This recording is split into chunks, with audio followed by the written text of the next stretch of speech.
Hello, everyone. I've begun to consider using my YouTube channel and podcast for material generated by people other than myself. I recently put up a lecture by Jonathan Pajot that was delivered to the Jung Society in Montreal. I thought it was particularly brilliant. Discussion of the underlying narrative structure and conceptual structure of Genesis. Added that to the sequence of my videos on Genesis. My wife is going to be releasing a series of interviews with Jonathan Pajot as part of her investigation into the nature of the divine feminine.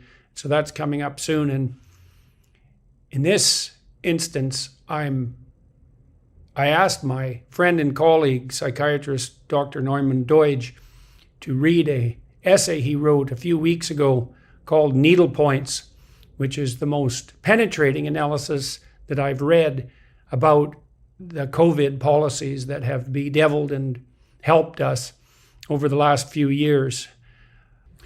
Dr. Doidge is a psychiatrist and a psychoanalyst and a solid scientist, renowned for his writing on science and the brain, and in my opinion, Canada's most literate physician writer. He's also a friend and colleague of mine. He wrote the introduction to 12 Rules of Life. His essay, Needle Points, which he's reading today, first appeared a few weeks ago in Tablet magazine, but it's perhaps even more relevant today. Like me, Dr. Doidge is vaccinated. He describes the history of vaccines, praises what he calls the kernel insight, and makes a solid and intelligent case for the utility of the technology. Then he details the COVID state of mind, describes the working and nature of the brain circuits triggered by contagion, and helps explain why the issue of vaccination is tearing families, friendships, professions, and even states apart. He describes why debates about vaccination and infection policies are always emotionally radioactive on both sides of the debate, showing us why our reason is threatened during contagion, detailing why we are then tempted to treat each other so badly. He explains why those who hesitate in the face of the current policies surrounding vaccination have concerns more justified by history and experience than they are often credited with, particularly when their views are caricatured and demonized. He makes the case that the best path through the current crisis is not through coercion, that such coercion is in fact a reliable indicator of failed government communication and policy. Dr. Doidge describes the alternative participatory model in which humane physicians speak to patients respectfully and as individuals with their own agency, and explains that those who adopt this approach do much better public health work, as would governments if they wished to enhance instead of degrade trust in public health. I've now shared this article with conservatives and liberals alike in Canada, and Democrats and Republicans in the US, many of them, all who have received it and read it in this polarized time, have expressed their appreciation for its content and its writer. Dr. Norman Doidge did his homework, as he always does. He's the author of The Brain That Changes Itself and is currently a contributing writer for Tablet magazine, where this article is published and where all the links to the scientific references he quotes can be found. He's also executive director of Health and the Greater Good, a new think tank devoted to finding solutions to health problems that respect civil liberties, so that neither health nor civil liberties need needlessly be at the expense of the other. I wanted to bring this article to the broadest public attention possible, given its importance, and felt that having Dr. Doidge read it so that people could watch it and listen to it on YouTube and in podcasts, I was assuming that would be the most effective way to disseminate the information. So, without further ado, Dr. Norman Doidge and Needle Points.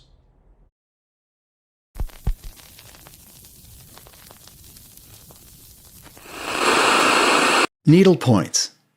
Why so many are hesitant to get the COVID vaccines and what we can do about it. By Norman Doidge, read by the author. October 27th, 2021.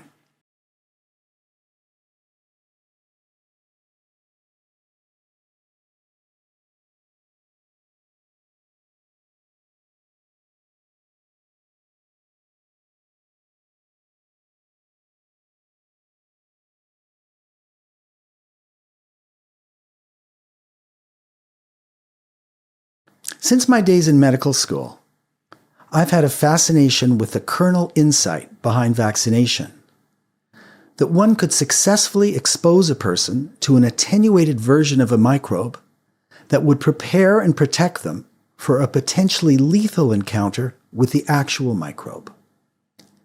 I marveled at how it tutors an immune system that, like the brain, has memory and a kind of intelligence, and even something akin to foresight. But I loved it for a broader reason too.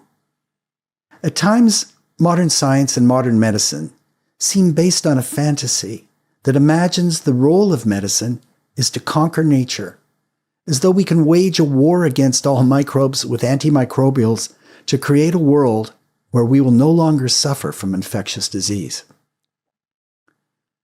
Vaccination is not based on that sterile vision, but its opposite. It works with our educable immune system, which evolved millions of years ago, to deal with the fact that we must always coexist with microbes. It helps us to use our own resources to protect ourselves. Doing so is in accord with the essential insight of Hippocrates, who understood that the major part of healing comes from within, that it is best to work with nature and not against it. And yet, ever since they were made available, vaccines have been controversial, and it has almost always been difficult to have a non-emotionally charged discussion about them. One reason is that in humans and other animals, any infection can trigger an archaic brain circuit in most of us called the behavioral immune system, or BIS. It's a circuit that's triggered when we sense we may be near a potential carrier of disease, causing disgust, fear, and avoidance. It's involuntary and not easy to shut off once it's been turned on. The behavioral immune system is best understood in contrast to the regular immune system. The regular immune system consists of antibodies and T cells and so on, and it evolved to protect us once a problematic microbe gets inside us. The BIS is different. It evolved to prevent us from getting infected in the first place by making us hypersensitive to hygiene, hints of disease in other people, even signs that they are from another tribe, since in ancient times, encounters with different tribes could wipe out one's own tribe with an infectious disease they carried. Often the foreign tribe had its own long history of exposure to pathogens, some of which it still carried, but to which it had developed immunity in some way. Members of the tribe were themselves healthy, but dangerous to others. And so we developed a system whereby anything or anyone that seems like it might bear significant illness can trigger an ancient brain circuit of fear, disgust, and avoidance. It can also trigger rage, but rage is complex because it's normally expressed by getting close to the object and attacking it. But with contagion, one fears getting too close, so generally the anger is expressed by isolating the plague bearer. The BIS is thus an alarm system specific to contagion, and I should add, to the fear of being poisoned, which, before the development of modern chemistry, often came from exposure to living things and their dangerous byproducts such as venoms. Thus, it can also be triggered by non-animate things like body fluids of some kinds, surfaces others may have touched, or even more abstract ideas like going to the grocery store during COVID. There is one exception. The BIS doesn't get or stay activated in people who don't feel vulnerable, perhaps because they have good personal protective equipment, or because youth gives them strong innate immunity, or because they know they're already immune, or because they're seriously misled or delusional about the reality of the disease. For everyone else, though, what might trigger the system is rather plastic. But once triggered, The system is involuntary. The BIS is, I would argue, one of the instinctual reactions that missed appearing in medical textbooks, perhaps because we've not had a pandemic on this scale for 100 years. Because it focuses on potential bearers of disease, the BIS triggers many false alarms, since an infected person may at first show only the mildest and nonspecific symptoms, such as a cough or sniffle, before they become deathly ill. That's why even a small exhalation or a surface touched by a stranger could trigger the BIS. Were it a medical test of danger, we would say this system tends to err on the false positive side. We see it firing every day now, when someone drives alone wearing a mask, or goes for a walk by themselves in an empty forest, masked, or when someone, say with good health and no previous known adverse reactions to vaccines, hears that a vaccine can in 1 in 500,000 cases cause death, but can't take any comfort that they have a 99.999% chance of it not happening because it potentially can. Before advanced brain areas are turned on and probabilities are factored in, the BIS is off and running. One of the reasons our discussions of vaccination are so emotionally radioactive, inconsistent, and harsh is that the BIS is turned on in people on both sides of the debate. Those who favor vaccination are focused on the danger of the virus, and that triggers their system.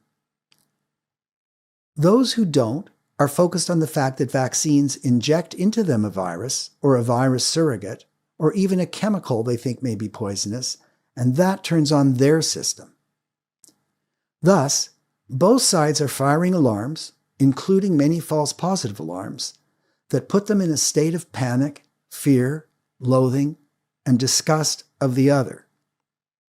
And now these two sides of the vaccination debate are tearing America apart at many levels: families, friendships, states and the federal government.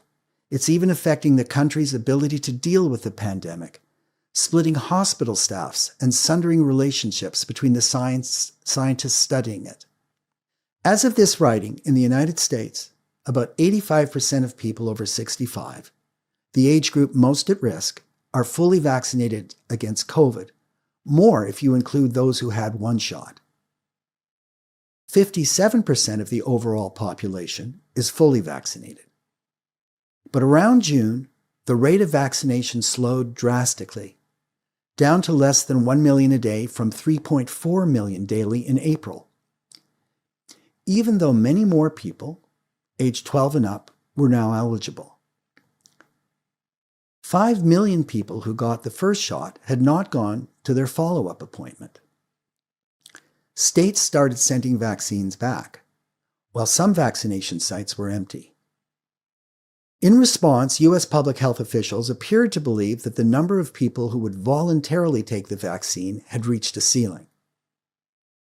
The change could be seen from the top of the messaging system, with President Joe Biden switching from persuasion to coercion of the armed services, federal employees, and, as of September 9th, of everyone working for companies with 100 employees or more, a category that includes about 100 million Americans. In a way, this should be the least likely time in history for vaccine hesitancy.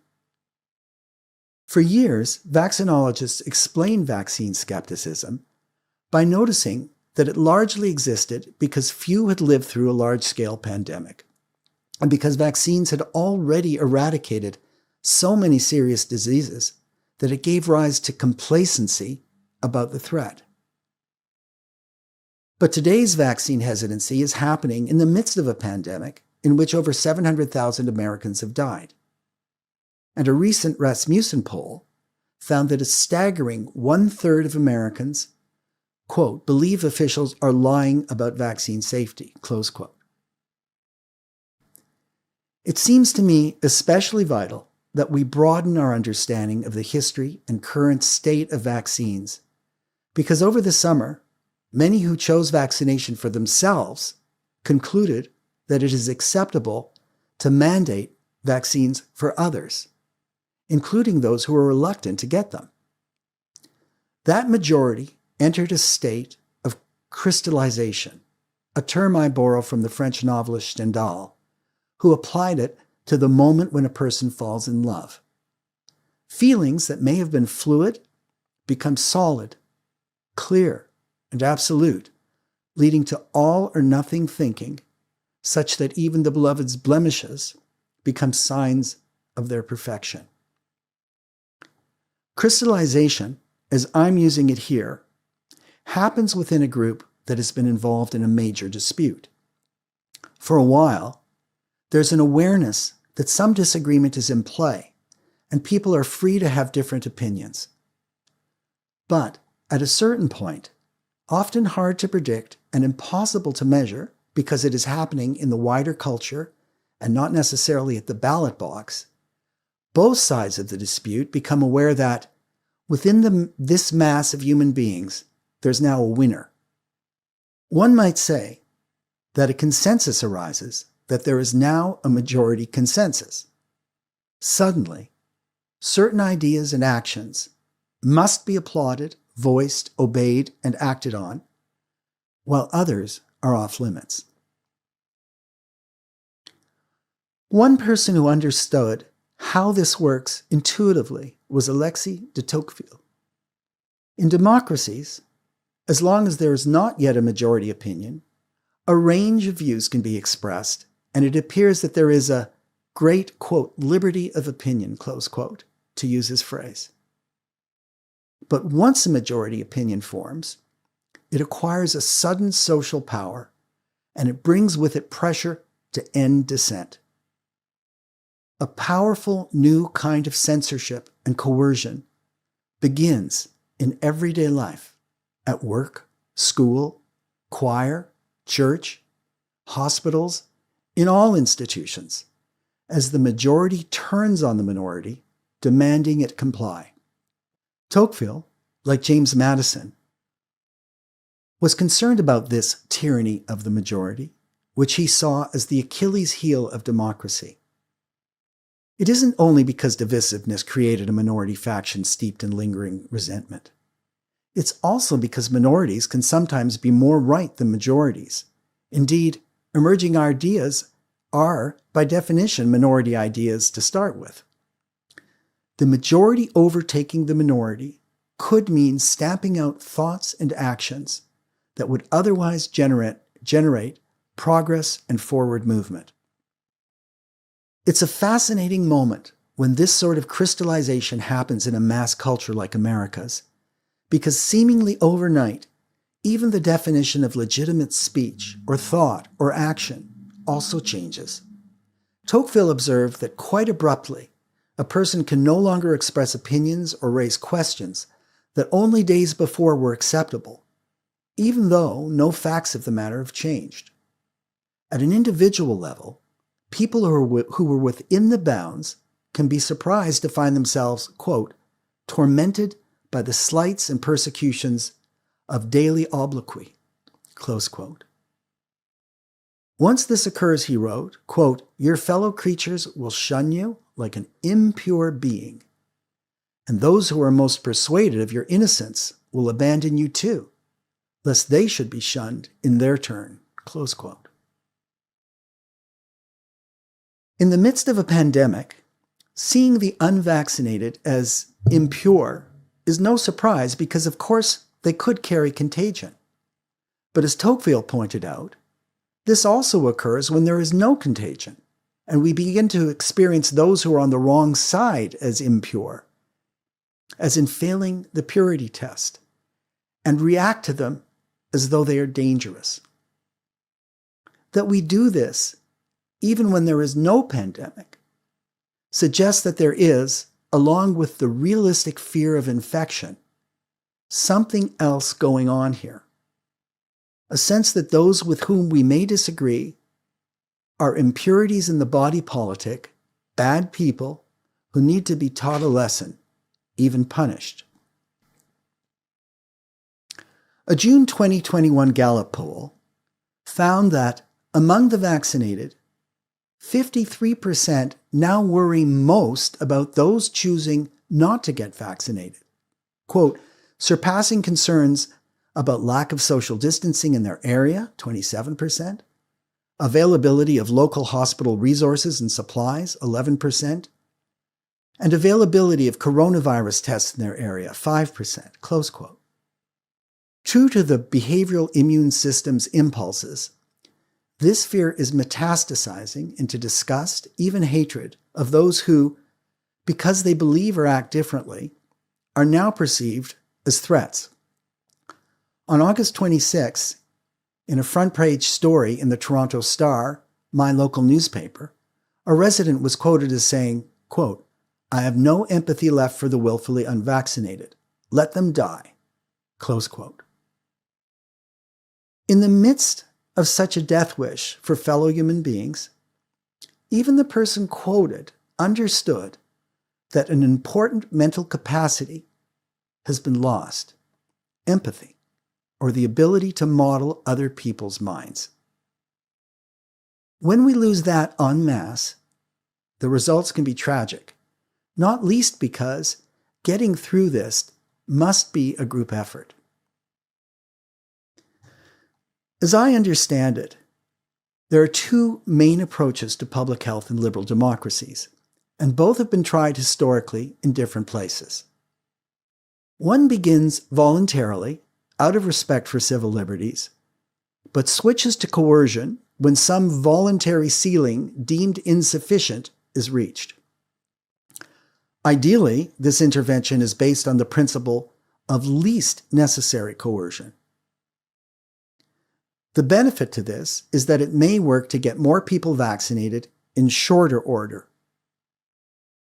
But it also conveys that the government does not trust its citizens to make good decisions on their own, a condescension that in turn, this is human nature 101, eventually generates resentment, even revolt, and the disengagement of significant segments of the population.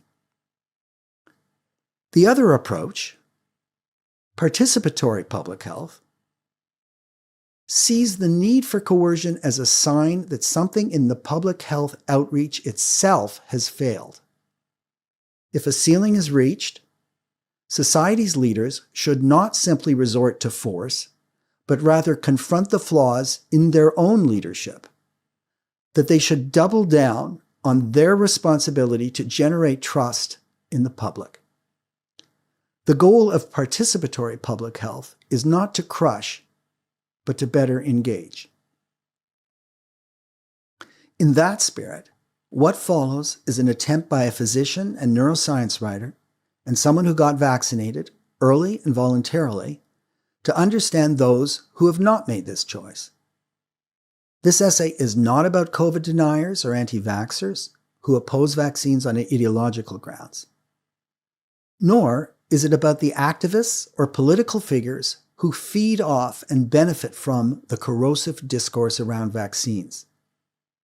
It is instead about the vaccine hesitant, those who are concerned and anxious about COVID, but also anxious about these new vaccines. These are the people who are not yet vaccinated for reasons that the majority may not understand and which are often more anchored in history and experience than the majority would suspect. They are the Tocquevillian minority that the majority is threatening with job loss and other restrictions. One needn't agree with the decisions or actions of the vaccine hesitant in order to learn something from them and about society as a whole. They pay attention to and are vigilant about different issues than the vaccinated and have strong feelings about the people and institutions involved in our public health, particularly politicians, the drug regulatory process, and pharmaceutical companies. For many, vaccine hesitancy is not simply about the vaccines. It's about the absence of faith in the wider systems that brought us the vaccines. Quote, "Public health moves at the speed of trust," close quote, notes physician and author Rishi Manchanda. If we want our public health system to function better, safer, swifter, in ways that more effectively safeguard the lives and livelihoods of all citizens, it must be rooted not in coercion, but in confidence, and not only among the majority. Chapter 2. The Kernel Brilliance of Vaccines. The kernel idea of exposing a person to a weakened form of a pathogen or toxin, known colloquially as like to treat like, long preceded modern medicine and came in stages and through observation. Paracelsus, who was said to have treated persons during a plague of 1534, noted that, quote, "what makes a man ill also cures him," close quote. During the ancient plague of Athens, 430 to 425 BCE, the historian Thucydides noted that those who, like himself, got the plague and then recovered, never got the plague again. Chinese writing alluded to inoculation in the 10th century, and in the 16th century, Brahmin Hindus were inoculating people with dried pus from smallpox pustules. Similar practices, which were common in Turkey in the 1700s, were brought to England by the remarkable Lady Montagu, the English ambassador's wife. But when some, such as King George III's son, died of being inoculated with the smallpox, many became reluctant to undergo the procedure. A key advance occurred when farmers in England in the 1700s noticed that dairymaids who milked cows got cowpox on their hands from the udders. Cowpox was a very mild illness compared to smallpox, which had a 30% mortality rate by some estimates. It was observed that the maids with cowpox were immune to the dreaded smallpox. An English cattle breeder named Benjamin Jesty, who had himself contracted cowpox and was thus immune to smallpox, decided, supposedly on the spur of the moment, to intentionally inoculate his wife and children with cowpox. They remained immune to smallpox 15 years later. The English physician Edward Jenner, learning of this, began systematically exposing patients to cowpox, including an 8-year-old boy named James Phipps. He exposed James to cowpox and then exposed him to smallpox to see if he'd contract it, an experiment conducted quite obviously without informed consent.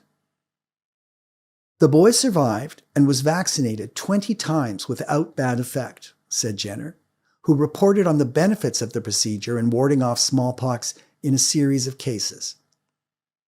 He was initially ridiculed for this idea, but in the end prevailed. The phenomenon was soon called vaccination, from Wacchinia, the Latin for cowpox virus species, wacca being cow. Some have even wondered whether the ancient Western symbol for the medical arts and healing, still used today, the rod of Asclepius, a serpent wrapped around his staff, may itself be an allusion to the kernel idea that something dangerous can also protect. According to the Greek myth, Asclepius was said to have healed people with snake venom, which can have some medicinal properties that were written about by Nicander. And interestingly, the same image appears in the Torah in Numbers 21:8. "And the Lord said unto Moses, Make thee a fiery serpent, and set it upon a pole. And it shall come to pass that every one that is bitten, when he looketh upon it, shall live. And Moses made a serpent of brass, and put it upon a pole. And it came to pass that if a serpent had bitten any man, when he beheld the serpent of brass, he lived."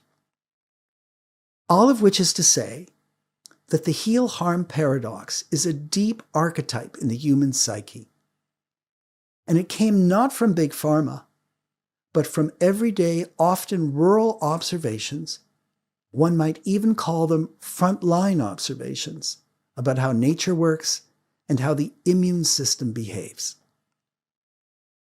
Among the great triumphs of vaccination are the elimination in the United States of the scourge of polio and the eradication of smallpox throughout the world.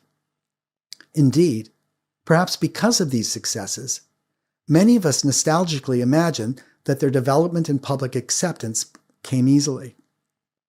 But the real history shows a more textured picture. A number of polio vaccines had to be tried. The initial vaccine studies had very little oversight, and the first vaccines left some children paralyzed. The first truly effective vaccine, the Salk, had problems too.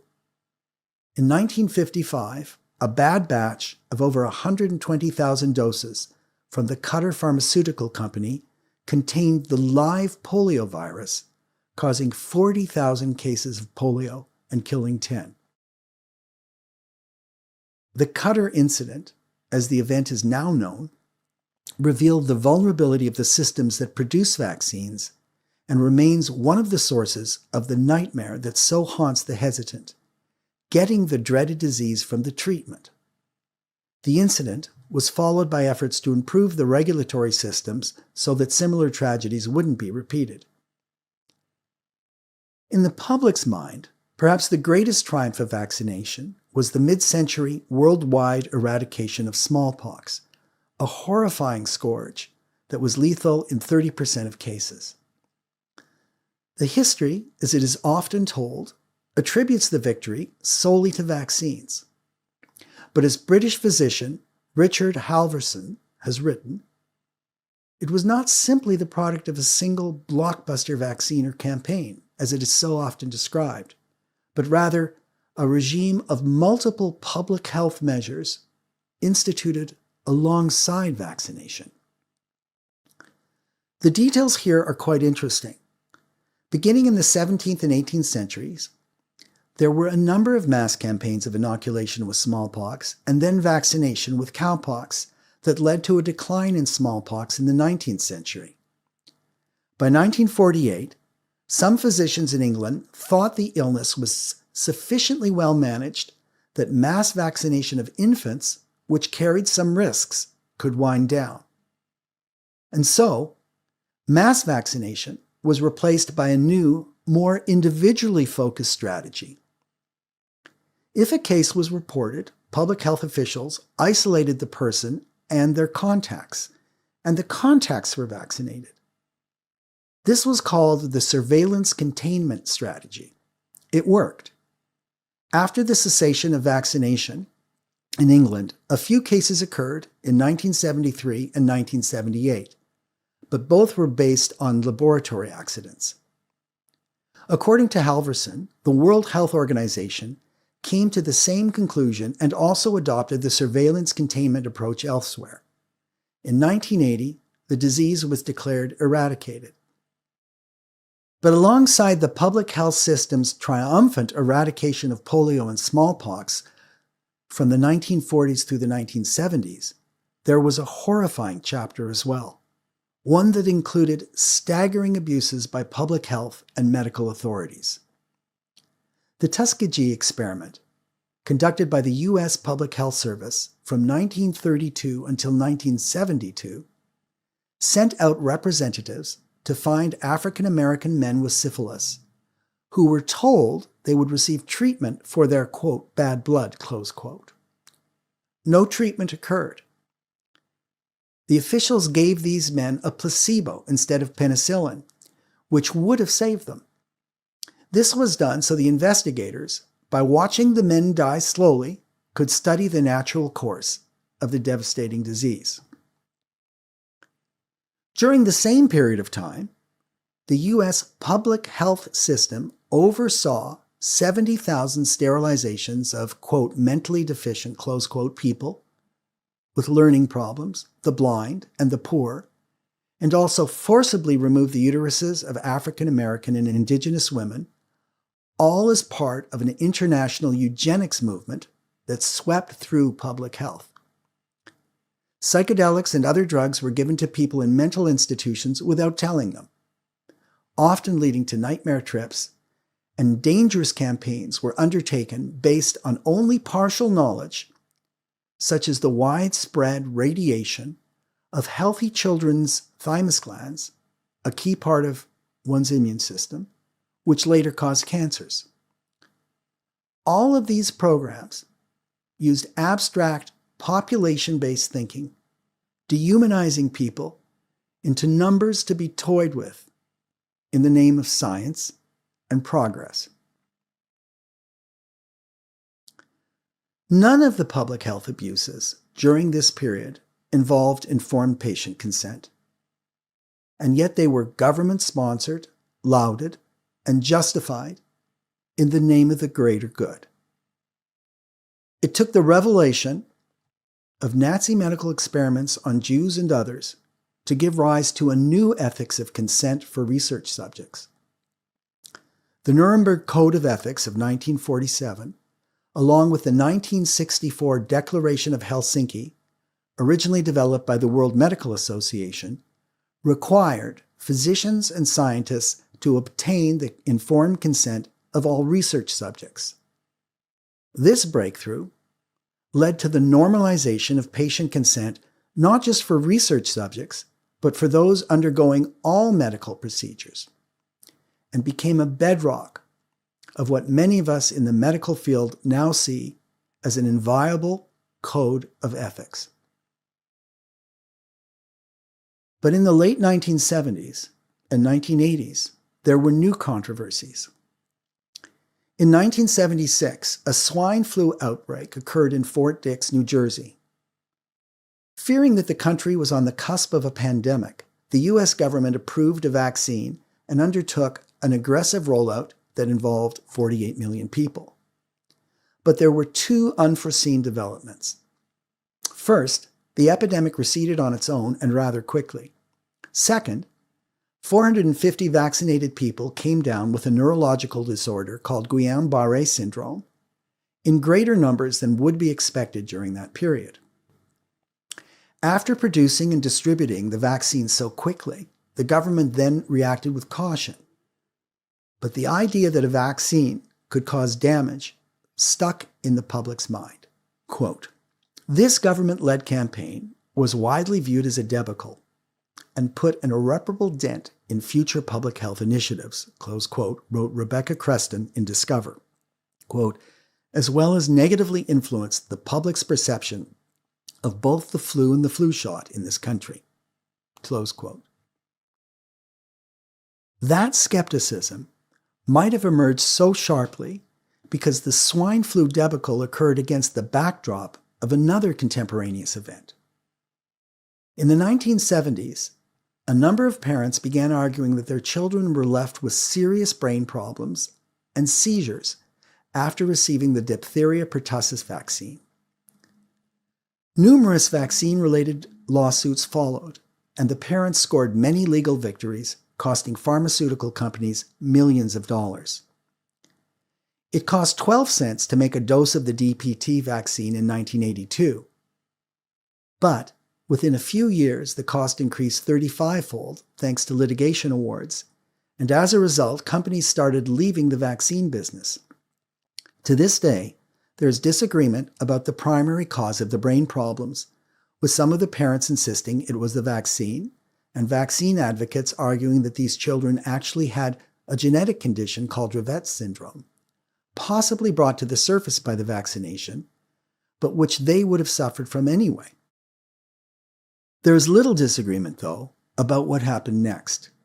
In 1986, the last pharmaceutical company still making the DPT, Lederal, told the government it would stop making the vaccine. Companies making vaccines for other diseases were also being sued and also stopped production. The government grew very concerned, and in 1986, Congress passed the National Childhood Vaccine Injury Act, NCVIA. The act established a new system for vaccine-related injuries or death linked to childhood vaccinations, wherein companies were indemnified from being sued for safety problems. Soon after, the program was enlarged to include adult vaccination injuries. If anyone believed that a child or person was injured by a vaccine, they could take the complaint to a newly established vaccine court, run by the U.S. government, and plead their case. If they won, the government would pay them damages from a fund it created out of taxpayer money. This might have seemed the best possible solution. The country retained a vaccine supply, and citizens had recourse in the event of harm. But because companies were indemnified from any harm their vaccines might cause, they no longer had a powerful financial incentive to rectify existing safety problems or even improve safety as time passed. Arguably, they were financially disincentivized from doing so. The solution shifted liability for the costs of safety problems from the makers onto the taxpayers, the pool that included those who were arguably harmed. This atmosphere of suspicion spread in the 1990s with even greater explosiveness and toxicity during the vaccine autism debate. The landscape of the vaccine discourse in the United States, never simple or one-dimensional to begin with, was becoming even more complicated and hostile. To understand the polarized psychological reactions to vaccination now, as well as what to do about it, it's essential to disentangle three things. First, there is the kernel idea behind vaccination as a treatment, arguably one of humanity's greatest medical insights. Second, there's the process by which a particular vaccine is produced, tested for safety and efficacy, and regulated. That is, the execution of the core insight, which, as we know, can vary in success from one vaccine to the next, or fail completely. We've not yet been able to make an AIDS vaccine, for instance.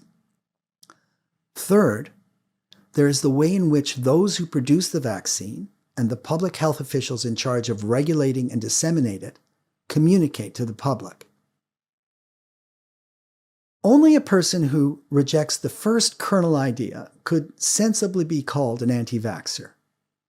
Many people accept the kernel insight and have been vaccinated multiple times in the past, but have come to doubt the execution or necessity of a particular vaccine, and hence also come to doubt the claims made in the course of disseminating it.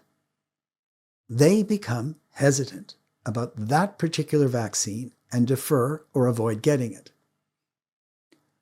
One reason hesitancy can take hold in relatively low-trust societies is that reluctant vaccinees typically have no direct relationship with those mandating vaccinations, and thus no personal evidence that those people are trustworthy. For a regular medication, a physician needs and has the ability to convince one patient at a time to take a particular drug. This is why pharmaceutical companies have huge marketing budgets to sway individual physicians and patients alike. In the case of vaccines, companies need to convince only a few key officials and committees, who then buy their product and market it for them to an entire population. For companies producing vaccines, mass marketing is replaced almost entirely by political lobbying. A number of events occurred in the 1990s that suggested growing enmeshment between the pharmaceutical industry and scientists involved in drug production and approval decisions, along with the role of profit in the whole arrangement, was becoming an endemic problem. In 2005, the Associated Press reported that, quote, 2 of the U.S. government's premier infectious disease researchers are collecting royalties on an AIDS treatment they're testing on patients using taxpayer money. But patients weren't told on their consent forms about the financial connection, close quote. One of them was helping to develop an interleukin-2 treatment tested around the globe. The problem, as those reports noted, was that, quote, hundreds, perhaps thousands, of patients in NIH experiments made decisions to participate in experiments that often carry risks without full knowledge about the researchers' financial interests, close quote. One of the 2 people running these experiments was a researcher named Dr. Anthony Fauci, who first rose to prominence a decade before in the AIDS crisis. Not only was the assertion about royalties true, it was also perfectly legal. Royalties for public service scientists were first allowed under the Bayh-Dole Act of 1980, which had attempted to remedy two related problems: the lack of reimbursement for government-funded research and retaining top scientists who were being lured away from public work by the private sector.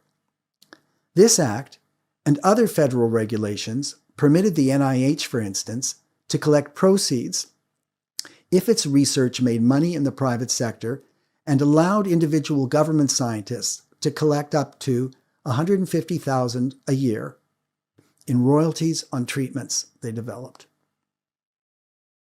At the time, Fauci said he tried to alert patients to his royalties, but his agency rebuffed him, arguing that he couldn't do so under the law.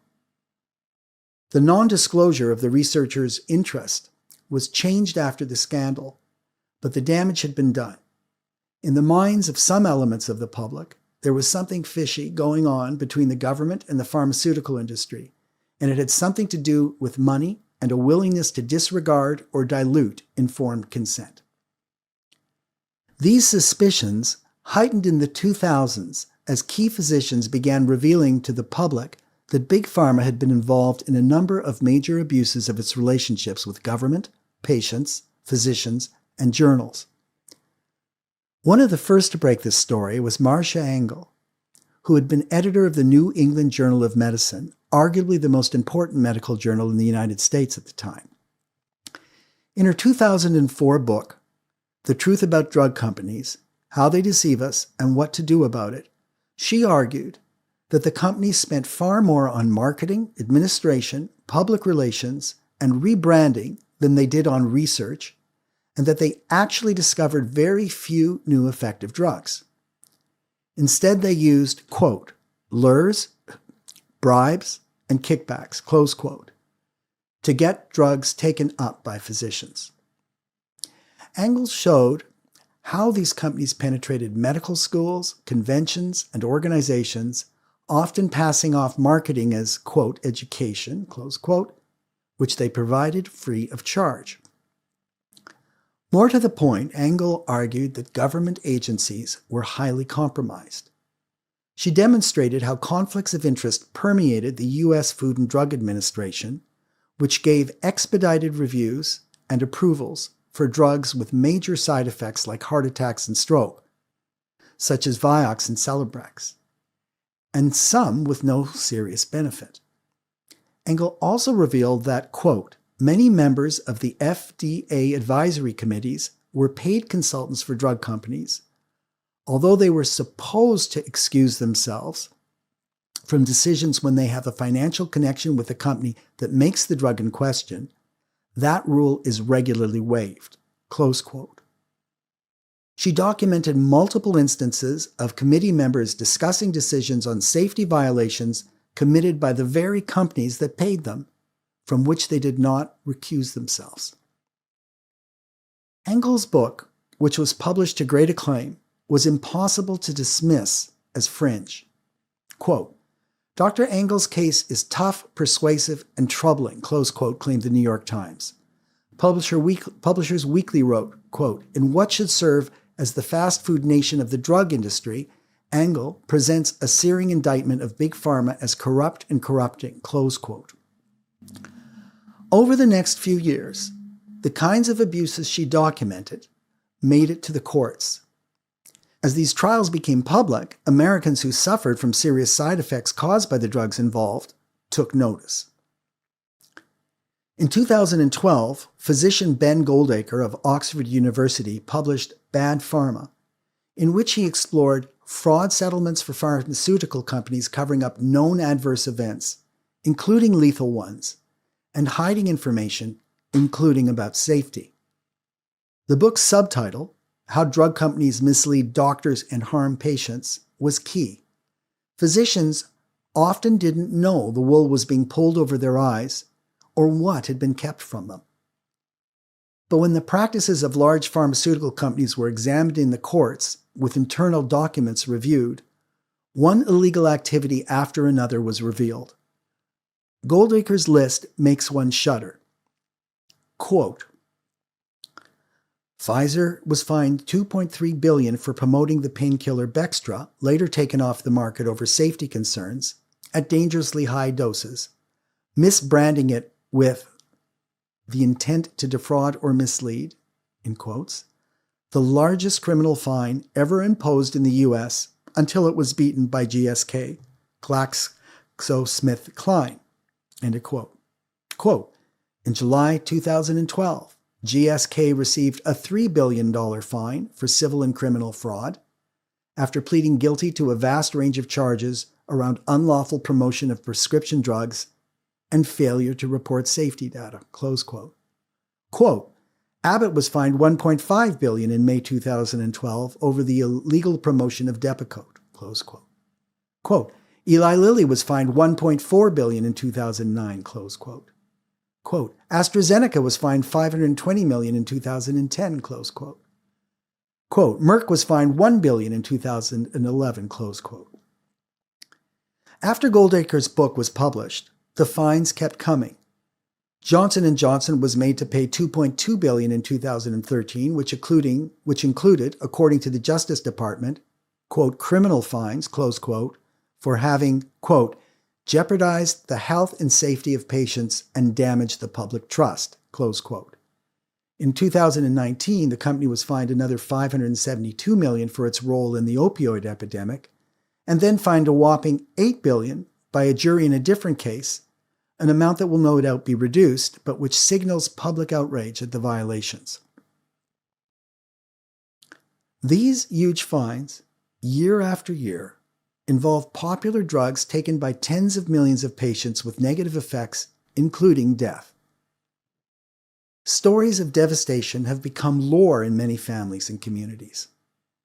The circle of concern is even wider if you include those who may not have been personally affected, but are aware of this problematic legal history. When you personally take a medication, you tend to notice news about it, especially bad news. Whether or not you've experienced any negative effects yourself, you are naturally alert to their existence. Each time a big pharma company is in the courts and in the media because of some problem, the seeds of skepticism are planted in the minds of many Americans. And not just skepticism of the company themselves. The transgressions mentioned above were only possible on such a scale because of a textbook case of regulatory capture, consisting of a mixture of perverse incentives and priorities, a tolerance for non-transparency, and in some cases, a culture of collusion. The FDA bills Big Pharma $800 million a year, which in turn helps pay FDA salaries. Regulators also often get jobs in the pharmaceutical industry shortly after leaving the FDA or similar bodies. There is a huge incentive to impress and certainly not to cross a potential future employer. It's useful to see how this works by examining a case that became famous as a tale of epic greed and corruption, and in which patients and physicians were misled and deceived. Only after patients' families, activists, and even whole communities yelled themselves hoarse about it for years. In 1995, the FDA approved OxyContin for short-term serious pain, like terminal cancer or post-operative pain. This approval was based on legitimate scientific studies related to these narrow experiences. The FDA then made it available for minor pains with around-the-clock daily usage in 2001. That approval for long-term use was not based on any studies. According to a 60 Minutes report in 2019, quote, equally suspicious but legal was the large number of key FDA regulators who went through the revolving door to jobs with drug manufacturers, close quote. The opioid epidemic has, to date, left 500,000 Americans dead. This same compromised regulatory system allows Big Pharma to pay for and play a key role in performing the very studies that lead to the authorization of its own products. For decades, it was not just common for authors of studies to receive payments from the very companies making the medicines being tested. It was also systematically hidden. Drug companies secretly ghostwrote studies of their own drugs. Goldacre shows how they conscripted academics to pretend they had authored them. The papers were then submitted to mainstream journals whose imprimatur would give the studies credibility, allowing these drugs to become, quote, the standard of practice. 16 of the 20 papers reporting on the clinical trials conducted on Vioxx, the anti-inflammatory and pain medication that got FDA approval in 1999, then was taken off the market in 2004 for causing heart attacks and strokes, were ghost-written by Merck employees, then signed by respected scientists. Merck ultimately agreed to pay out $4.9 billion in Vioxx lawsuits. The academics who lent their names to the studies could then stuff their CVs with these articles, receive promotions and higher salaries within academia, and ultimately get more consulting fees from pharmaceutical companies, at which point they are seen as, quote, experts by a trusting public. In the current regulatory environment, companies run the studies of their own products. A Danish study found that 75% of drug company self-studies assessed were ghostwritten. A leading U.S. editor of a specialist journal estimated that 33% of articles submitted to his journal were ghostwritten by drug companies. These impostures don't get adequately investigated by Congress because the pharmaceutical and health industries are now the highest-paying lobby in the country, having doled out at least $4.5 billion in the last 2 decades to politicians of both parties.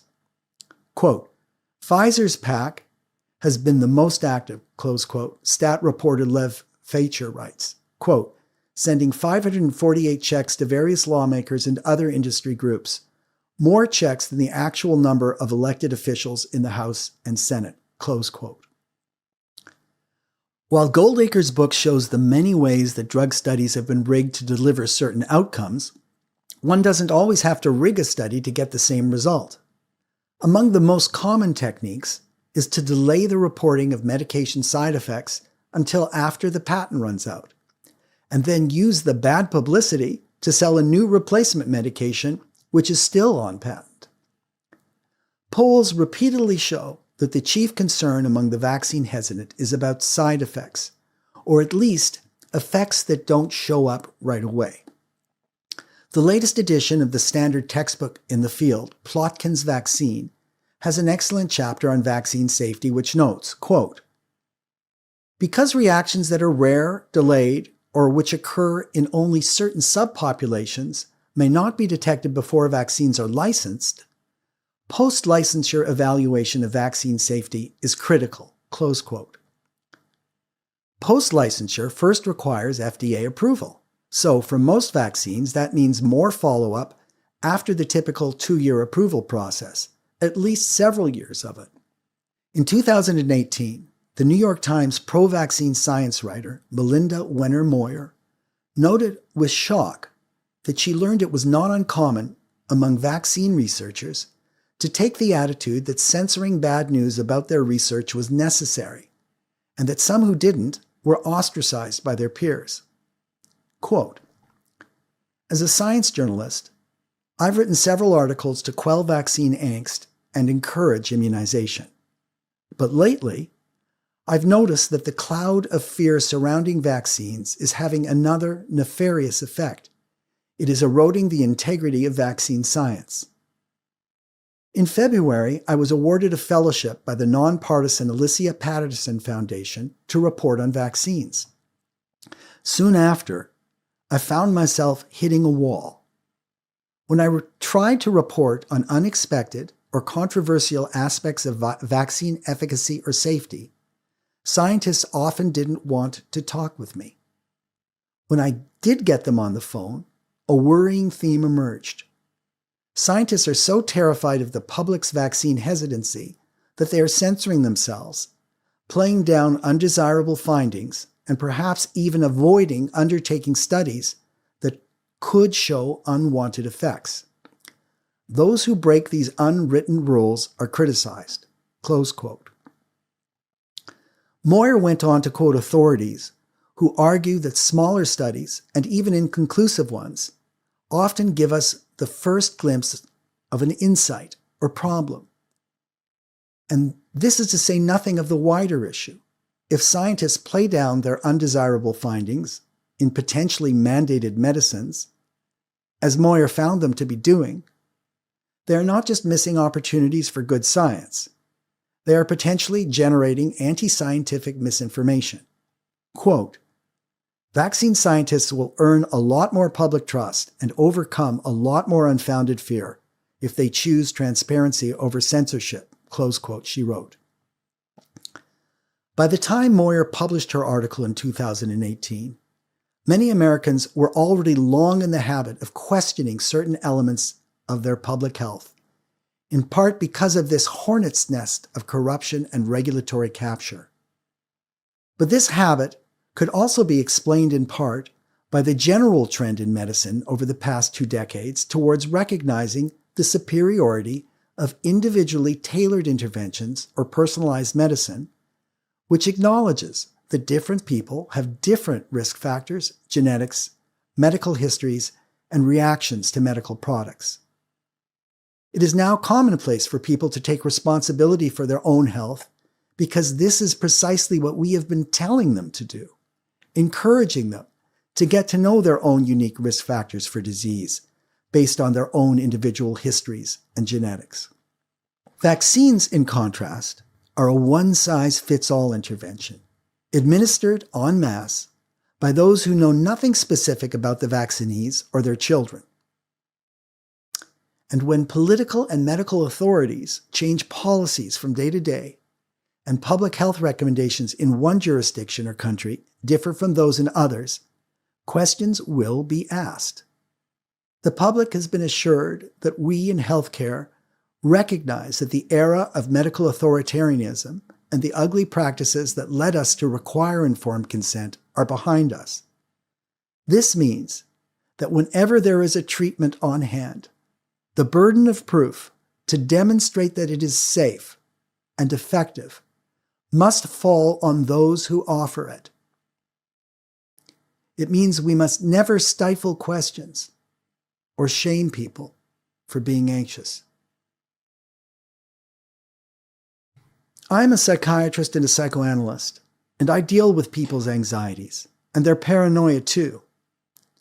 Many people think the anxious are necessarily weak. One medical colleague calls the vaccine hesitant wimps. But this is, if not entirely wrong, a superficial way of understanding anxiety. Anxiety is a signal. It evolved to get us to pay attention to something, sometimes an external threat, and sometimes an internal one, such as an ignored feeling or forbidden thought threatening to emerge from within. Anxiety can be neurotic. It can even be psychotic. It can also save your life because dangers do exist. When people don't experience enough anxiety, we say they're in denial. Thus, in some situations, the capacity to feel anxiety can be an advantage, which is likely why it's preserved in evolution in so many animals. Aristotle understood this very point long ago. As he noted, the courageous person, say a soldier, can and should feel anxious. He is facing danger after all, and his wisdom tells him there is risk. What distinguishes the courageous person from the coward is not that they don't worry or fear, but they can still manage to move forward into the dangerous situation they cannot avoid facing. All of which is to say that the presence of anxiety alone is not dispositive of sanity or insanity. It alone does not tell you whether the anxiety is well or ill-founded. The same goes with distrust. Sometimes distrust is paranoia, and sometimes it's healthy skepticism.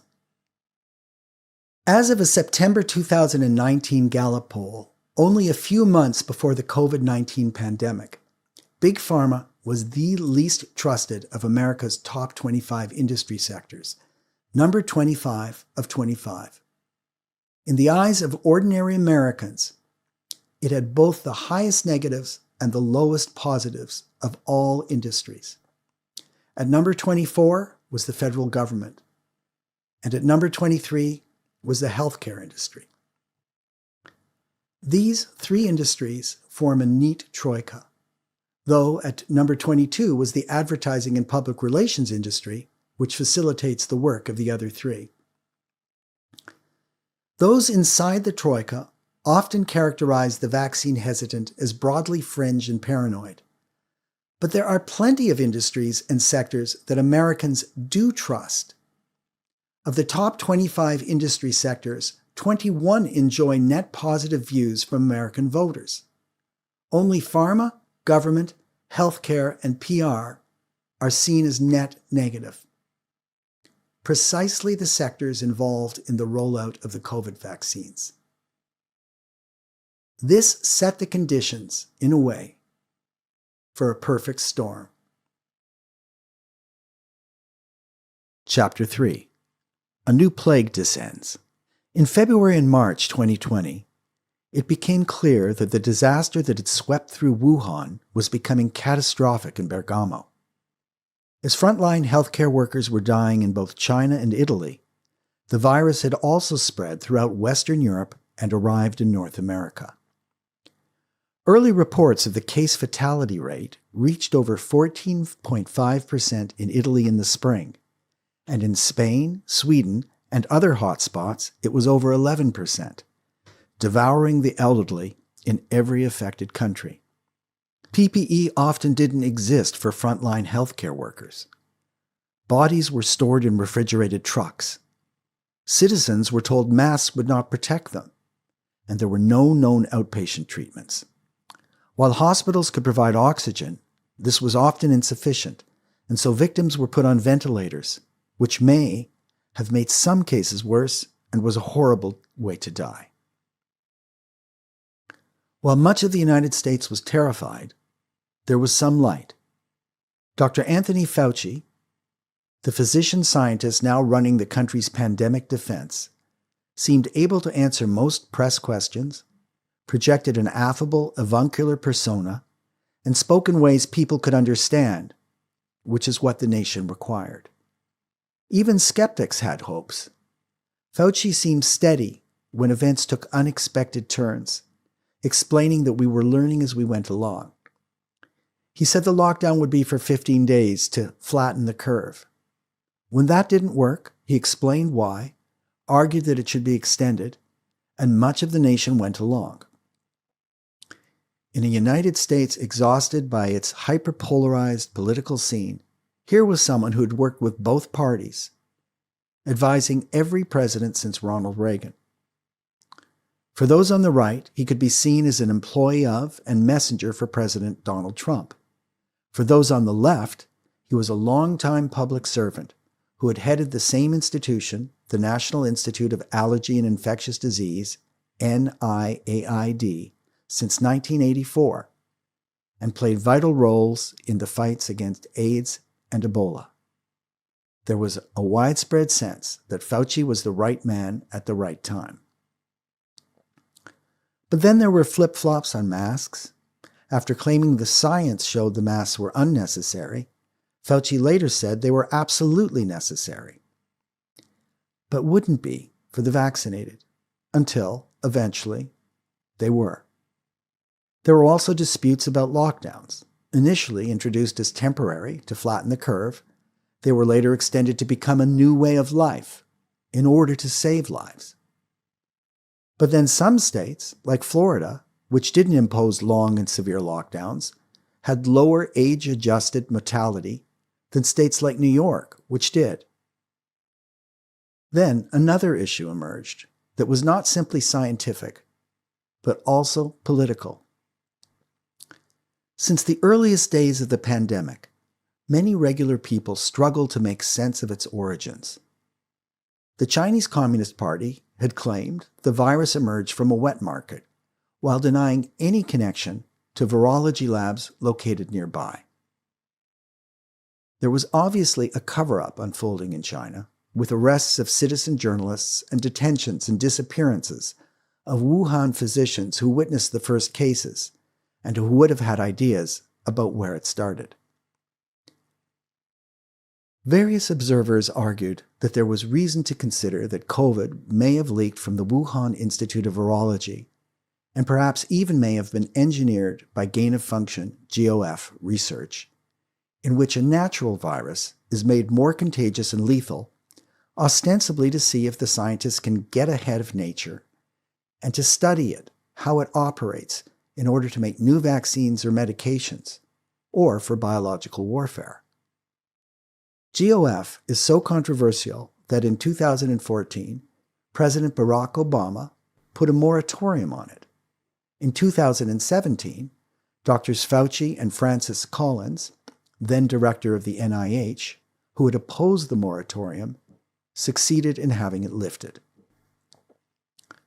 But Fauci asserted that the scientists who were in a position to judge the COVID situation concluded its origin was natural. The media followed suit and called those who thought otherwise conspiracy theorists. The New York Times, the Washington Post, and others called the possibility of a lab leak a conspiracy theory that had been debunked. In the meantime, a master narrative began to emerge.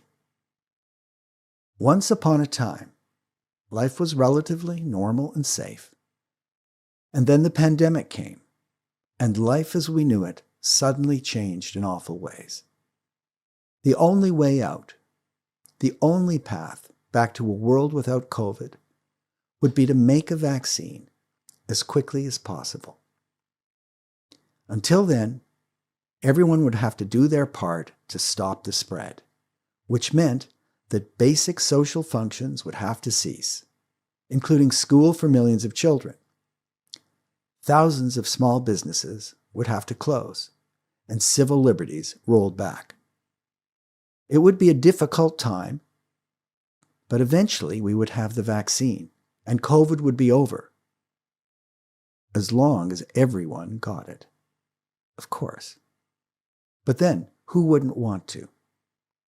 On this point, Bill Gates of Gavi, the Vaccine Alliance, and the largest private contributor to the WHO, was very direct. Quote, "The ultimate solution, the only thing that really lets us go back completely to normal and feel good, is to create a vaccine," close quote, he said. If you asked researchers or most physicians in the spring of 2020 how long it normally takes to produce a vaccine safe enough to administer to patients, many would have pointed out that the average fast vaccine takes 7 to 10 years, and that the first vaccine might just be one of several required to end a given crisis, because often the first is not the best. This seemed too long. Gates predicted that there would be problems moving quickly because companies would have to produce a one-size-fits-all vaccine that could have different effects on different groups, including pregnant women, the undernourished, and people with existing comorbidities. Quote, "People like myself and Fauci," Gates said, "are saying 18 months to make the vaccine. If everything went perfectly, there will be a trade-off. We'll have less safety testing than we typically would have. We just don't have the time to do what we normally do." Close quote. The solution, he noted, was that, quote, "governments will have to be involved because there will be some risk and indemnification needed," close quote. In August, that solution was reached.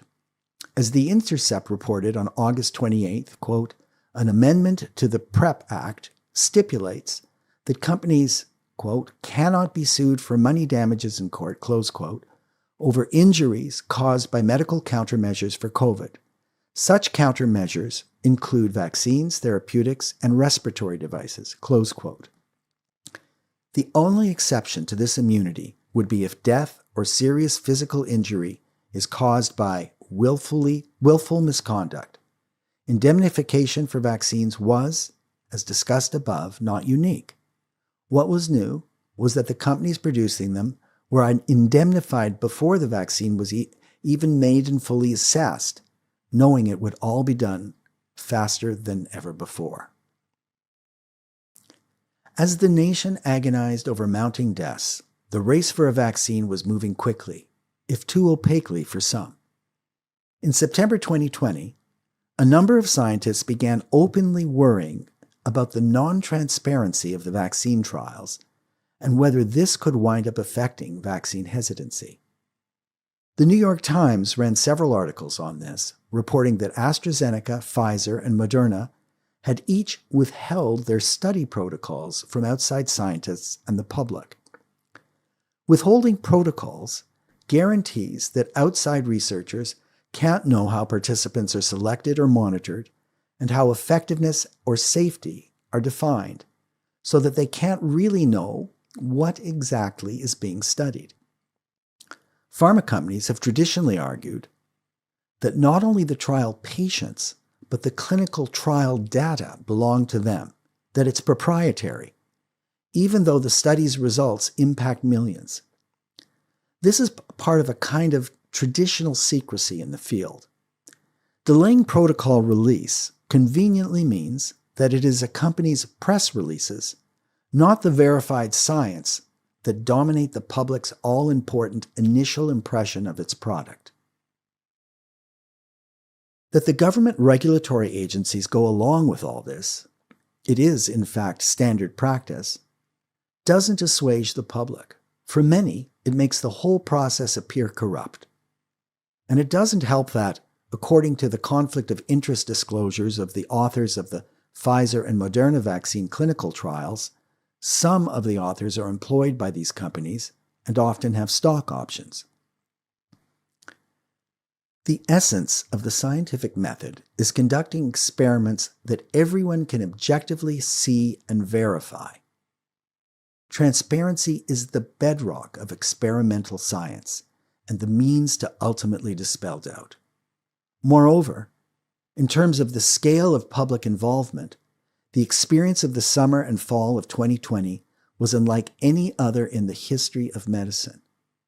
Never before had studies of this size and consequence been run so quickly, or a medicine been produced so quickly to be given to hundreds of millions of people. These studies were called Phase 3 clinical trials, and if they had positive results, then the vaccine could be given to hundreds of millions of people on the basis of an FDA emergency use authorization. But how long were the patients followed in these two studies after their second dose to assess safety and efficacy? 2 months. On that basis, the vaccines were given to over 100 million people. One must not confuse the perhaps immaterial fact that the vaccines were made quickly from the arguably more important fact that they were tested on people for only a short time. These vaccines were developed so quickly in part because the new mRNA technology allows quicker production, and because parts of the production lines that in the past were staged out over time were, in this case, set up simultaneously with the help of huge cash infusions. All else being equal, there's a serious argument that it might be hugely advantageous to be able to produce new vaccines so quickly. Quote, if you can intervene with, let's say, a 40% effective vaccine 4 months before you can intervene with an 80% effective vaccine, you save more lives with the 40% effective vaccine that's delivered 4 months earlier, close quote, Barney Graham of the National Institutes of Health pointed out. Quote, being fast in an outbreak setting in some ways is more important than being perfect, close quote. Still, it was obvious as early as the fall that some testing steps would be skipped. Quote, we'll have less safety testing than we typically would have, close quote, Gates noted. Quote, we just don't have the time, close quote. Must that be a problem? Why, especially during a pandemic, wouldn't we want to quickly distribute any vaccine that appears to work, even somewhat effectively, to those who are willing to take on any potential risks that may go with less safety testing. Some people might even decide for themselves that a raging pandemic is a dangerous enough threat to outweigh every other possible concern. But what we shouldn't do, if we want to maintain public trust and cohesion, is act as though there is no chance that any legitimate concern could ever possibly emerge, or that we know more than we really do after only 2 months of study. With complex biological systems, we simply can't presume that just because we have a fantastic idea for a treatment, the safety we hope for and see at the start will necessarily hold over time. Take the classic example of thalidomide. It was originally a sedative, used for anxiety, and later tried for nausea. It worked, leading some to theorize that it could prevent nausea in pregnant mothers. In practice, once on the market, it did. But it also caused serious birth defects in children. It took longer than 9 months and enough cases to realize that these side effects came from the drug, and even more time to overcome the drug company's opposition to the facts. The same applies to any of the major drugs pulled off the market for causing cancer, heart attacks, and diabetes. They don't always cause dire consequences immediately, or in everyone. Sometimes these drugs set a process in motion immediately, but it takes scientists a year or many years to pick up the trend in a population at large. Working from first scientific principles, and based on what we already know, we can often develop a neat theory about what might work. But because we don't know what we don't know, it often doesn't turn out as we expect. That is why empirical science developed as a way to test our theories.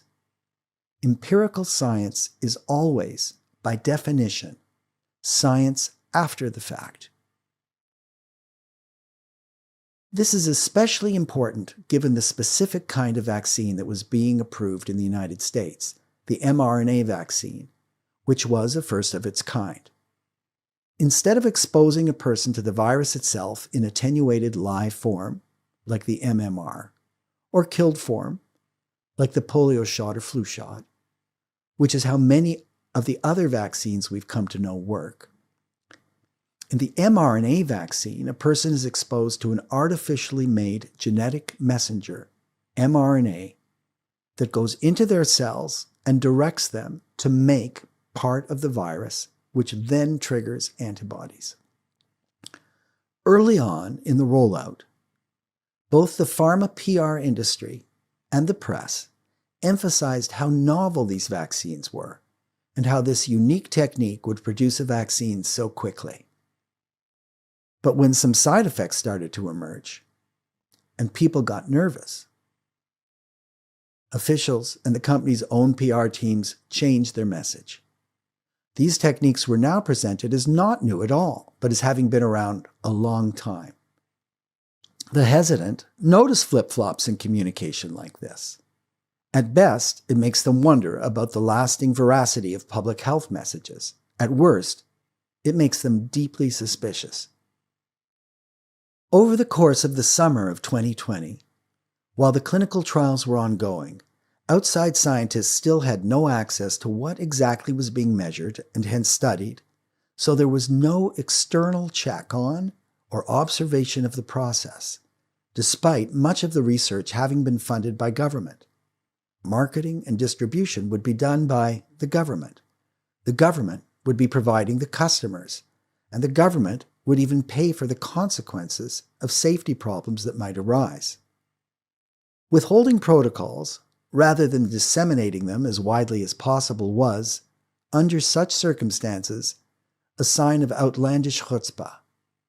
And the governmental agencies that are supposed to advocate for the public, in this case the FDA, CDC, and NIH, countenanced it. In September 2020, one bit of secrecy was lifted. It turned out that AstraZeneca had stopped its clinical trial twice. The first pause was not even announced. The second one was, but neither the UK public nor the FDA nor scientists were immediately told why. Before they ever found out, however, AstraZeneca CEO Pasquale Soriot did privately disclose the reason, 2 cases of serious neurological damage, to the J.P. Morgan Investment Bank. To some, this said much about who exactly this process was designed to benefit. Quote, "The communication has been horrible and unacceptable," close quote, vaccine advocate and virologist Peter Hotez said. Quote, "This is not how the American people should be hearing about this," close quote. Scientists started to demand to see the protocols. Hotez and others, quote, criticized obtuse statements released by government officials, including UK regulators, who he said failed to supply a rationale for resuming their trials, close quote. Government officials and the regulators, who most citizens assume are there to keep the process honest, seemed instead to be partners in the obfuscation. In November 2020, the exciting news arrived. We had vaccine liftoff. Phase 3 trials of the Pfizer and Moderna vaccines were said to be 95% and 94.5% efficacious, as Fauci and the company press releases announced, and the emergency use authorization was granted on the basis of these 2-month studies, allowing distribution of the vaccines to millions.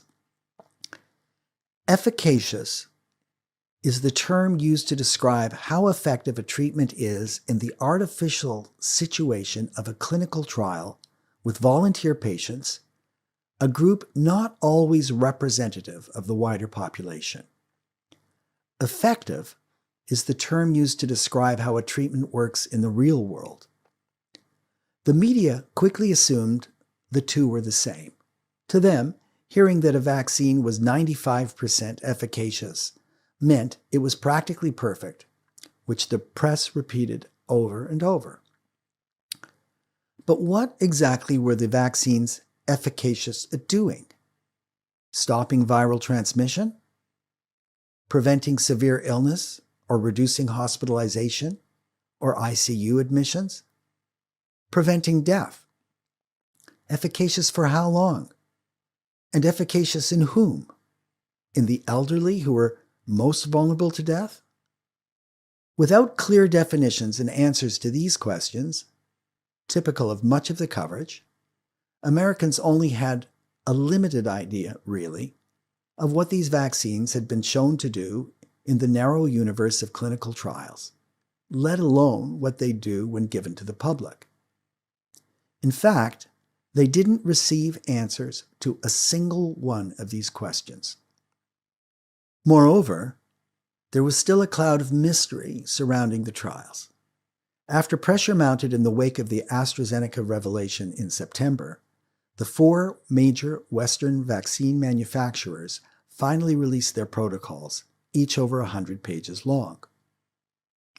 After the protocols were released, Peter Doidge, an associate editor at the British Medical Journal, who does research into drug approval processes and how results are communicated to the public, tried to sound an alarm.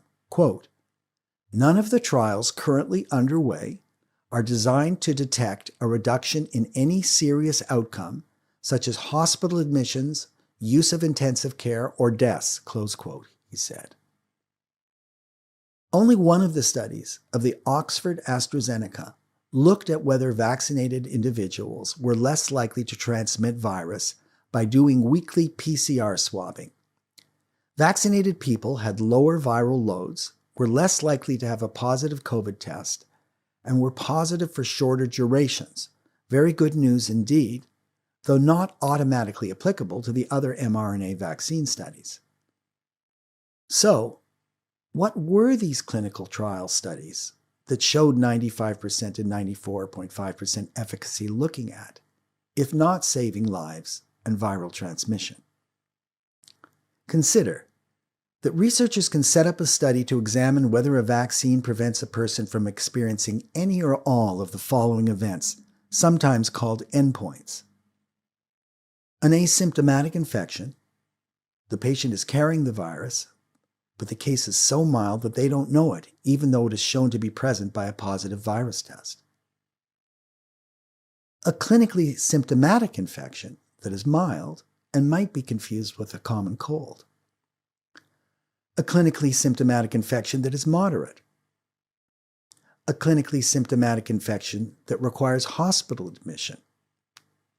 A clinically symptomatic severe infection requiring ICU admission and even a ventilator. A clinically symptomatic severe infection that ends in death. What were the events or the endpoints that the Phase 3 Moderna and Pfizer studies claimed to be examining? They said they looked at any clinically significant infection, quote, of essentially any severity as the primary endpoint. But therein lies the rub. As Doidge explained, quote, severe illness requiring hospital admission, which happens in only a small fraction of symptomatic COVID-19 cases, would be unlikely to occur in significant numbers in trials. Because most people with symptomatic COVID-19 experience only mild symptoms, even trials involving 30,000 or more patients would turn up relatively few cases of severe disease. Close quote. How few serious cases in terms of deaths were there? In the Pfizer trial, not a single person died of COVID-19 in either the vaccine or the placebo group. The report that Moderna gave to the FDA on December 17, 2020, on its trial, specifically said it considered death, quote, a secondary endpoint, close quote, and added that, quote, there were no deaths due to COVID-19 at the time of the interim analysis to enable an assessment of vaccine efficacy against death due to COVID-19, close quote. By publication date, one person had died in the placebo group. Go over that again. In the study period for the 2 new mRNA vaccines, only one person out of 70,000 died a COVID death. Now, ask yourself, without knowing the demographic markers of the trial participants, but knowing for a fact that hundreds of thousands of people were dying from the virus, does this seem to you like an appropriate way to study severe illness? Moderna told the British Medical Journal in August 2020, quote, you would need a trial that is either 5 or 10 times larger, or you'd need a trial that is 5 to 10 times longer to collect those events. Close quote. In a talk based on her Lancet article given to the British Medical Journal's COVID-19 Known Unknowns Vaccines webinar in February 2021, Dr. Suzanne Hodgson, National Institute for Health Research academic lecturer in infectious diseases at the University of Oxford, stated, quote, the current RCTs, randomized control trials, that are ongoing are not powered to assess efficacy against hospital admission and death, close quote. In the same seminar, Doidge presented on the transparency issue. Having read the protocols and then the Phase 3 trial studies of the Pfizer, Moderna, AstraZeneca, and Sputnik Russian vaccines, he wanted to check the raw data from the studies in order to verify it. That is, he wanted to see not just the final charts, tables, averages, percentages, and conclusions, but to look over the individual cases. Most of the studies had a line in them that claimed such data was available upon request. According to Doidge, he wrote to the drug companies that had authored the studies and asked to see it, but he wasn't permitted. Quote, each time a trial is published, there is this data sharing statement and everything sounds good until you read the fine print, close quote, he said. Quote, Pfizer, for example, says that it is sharing data upon request. I asked. The same for Moderna. The same for Oxford AstraZeneca and the Russian vaccine. They all said they will be sharing the data, just not yet. And most are tying the data release to the end of the trials. So we have a situation where the vaccines are being administered to the masses, but the data isn't being shared because the sponsors say the trials are ongoing, close quote. Pfizer data, he learned, might arrive in January 2025. Moderna said it may be available once the trial is complete, sometime in 2022. Other companies were similarly vague. To date, approximately 4 billion people have already got these vaccines, many receiving a first-of-its-kind mRNA genetic formulation without outside sources reviewing the raw study data. Given that the companies won't release this data in a timely manner, it is reasonable to assume that public health officials in different countries that approved the vaccines have not seen the raw data either, or run verification checks. Given all this, it is difficult to assuage those who distrust the systems that delivered the vaccines. At least one of these vaccines, the Moderna, was supported by the NIH and NIAID, which may have joint ownership in intellectual property that undergirds the vaccine. That means their budgets stand to benefit from sales, and individual government employees may get royalties for them. Though it would fall to the FDA to officially approve the vaccines, the advice to enact vaccine mandates would come from a small network and would be based on studies that were authored, in some instances, by people who are employees of the companies themselves and which were testing their own products. And when a remarkably trusting public and a few scientists requested to look at the raw data, they got stiffed. One can only imagine how enriched our knowledge would be if it were otherwise, if, to take just one example, the raw data were available and verified by the hive mind of world scientists who, drilling down, could see for whom the vaccine was most effective and who was most at risk of serious side effects, in order to follow them longer than 2 months and to protect those groups of people in the future.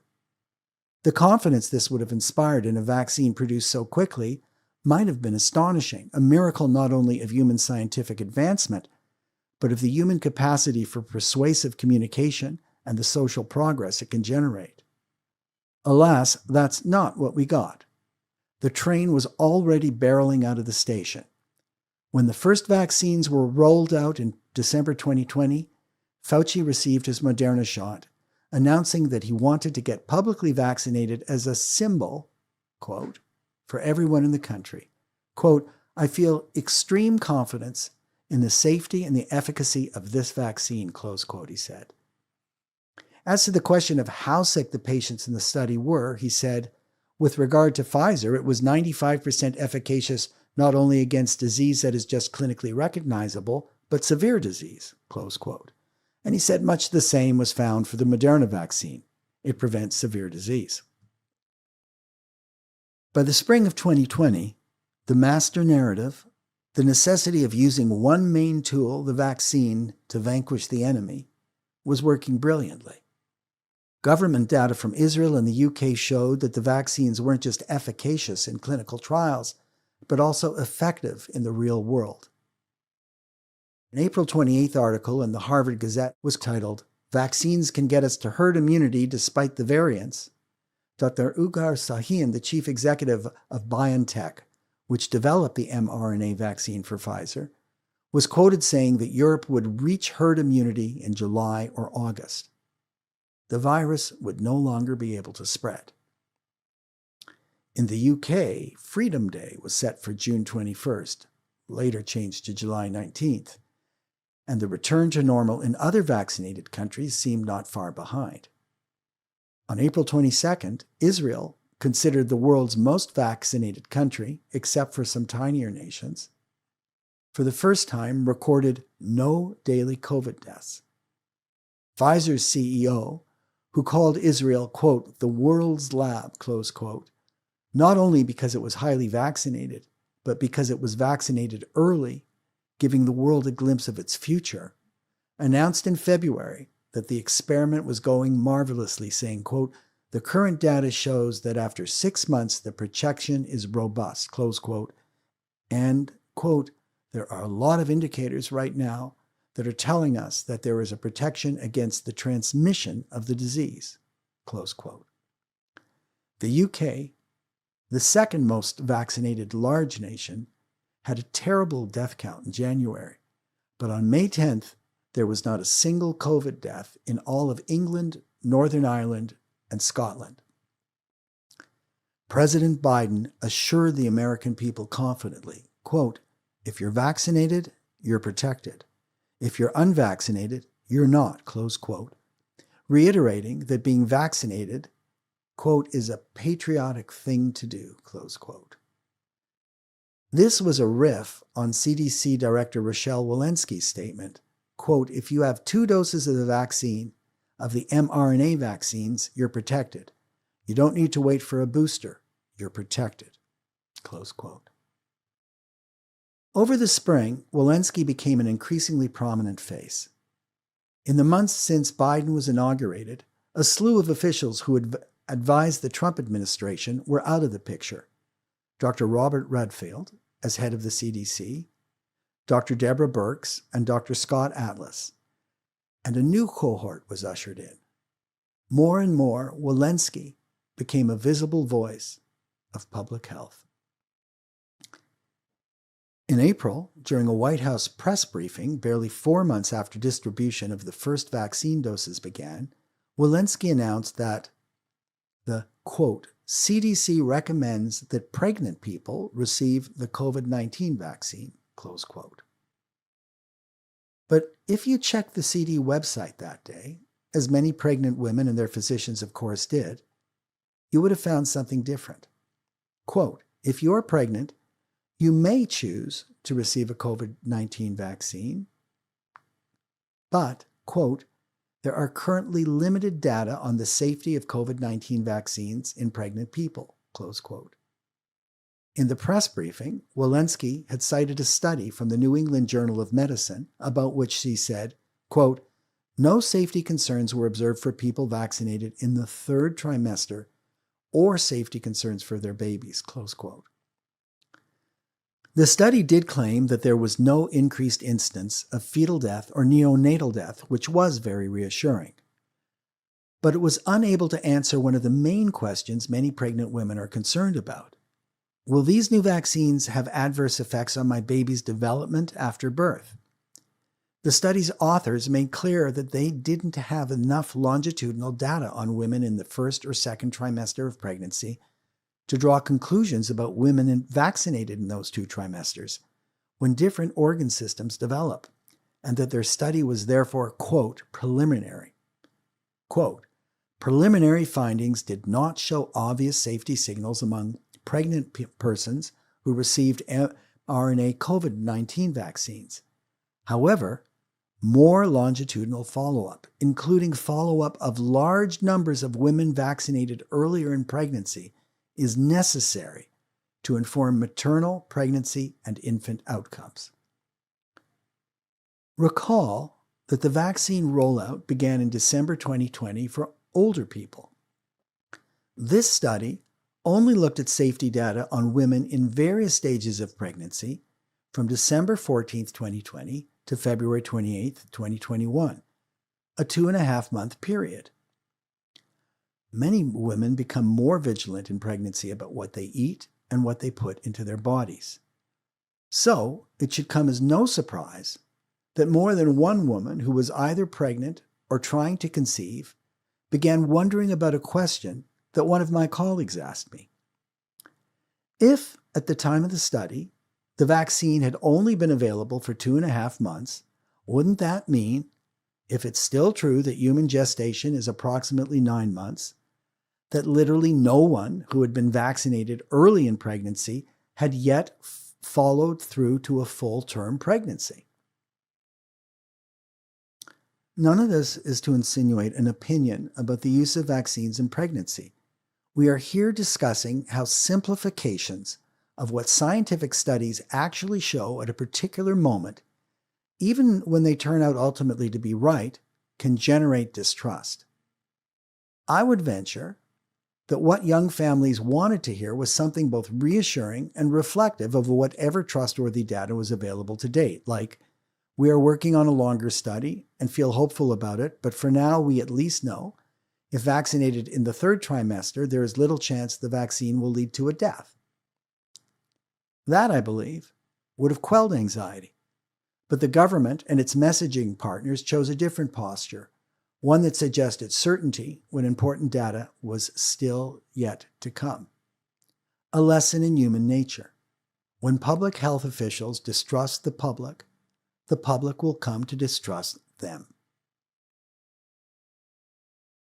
Take, for example, an article by Kimberly Atkins Storr, senior opinion writer and columnist for the Boston Globe, who got the Johnson & Johnson vaccine in April, a week before the FDA put a pause on it because of blood clot complications.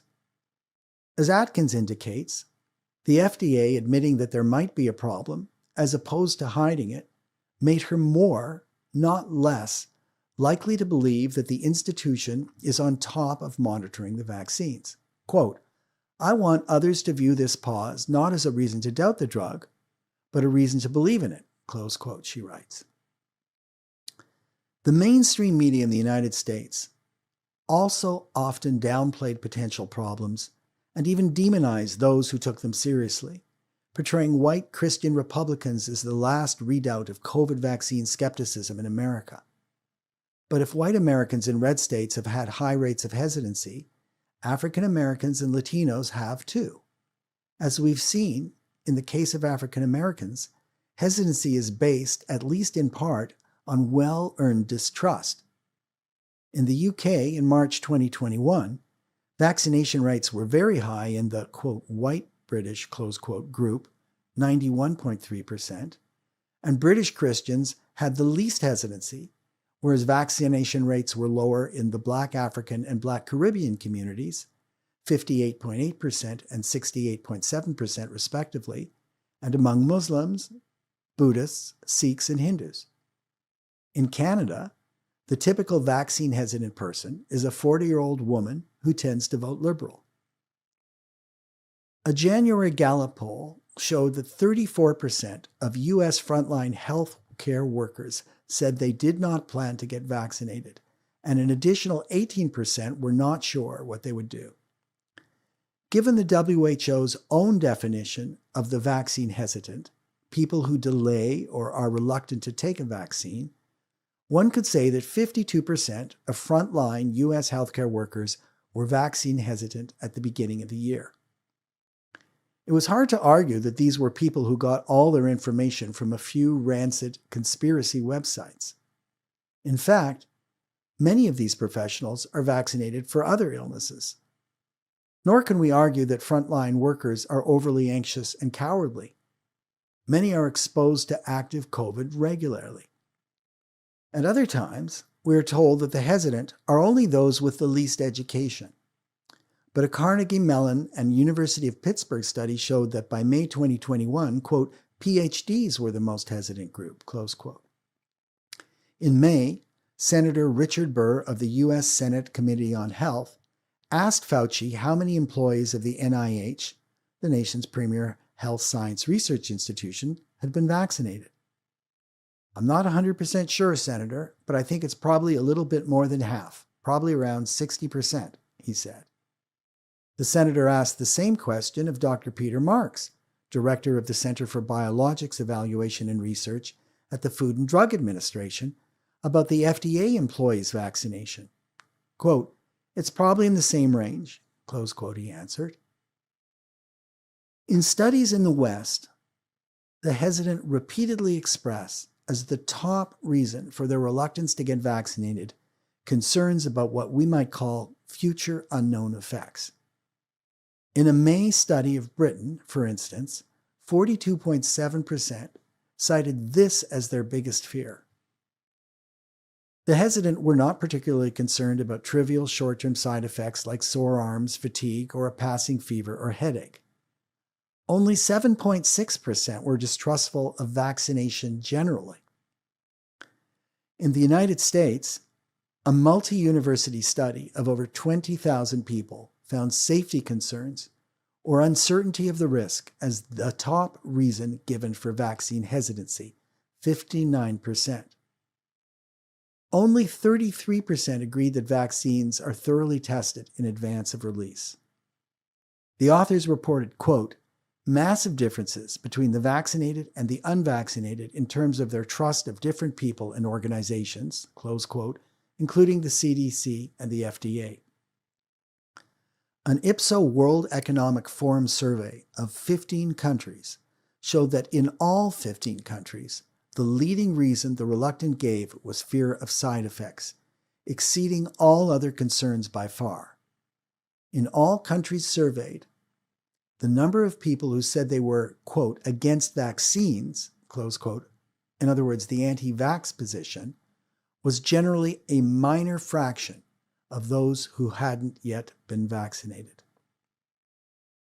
A common theme in France, Britain, and the United States, in fact, is distrust of the vaccine troika, big pharma, government and public health, and the healthcare industry, and an insistence that individuals should have the right to decide whether to get vaccinated.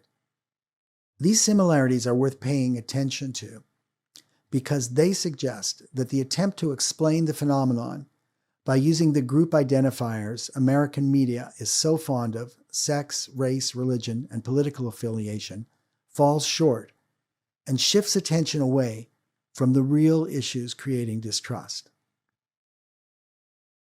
On May 11th, Fauci appeared in front of a Senate hearing. Quote, the NIH and the NIAID categorically has not funded gain-of-function research to be conducted in the Wuhan Institute of Virology, he said. Yet, in a circumvention of the Obama administration's 2014 moratorium, and to the disapproval of many in the U.S. scientific community, Fauci's agency did fund a U.S. company called EcoHealth Alliance, which then facilitated gain-of-function research in collaboration with the Wuhan Institute of Virology.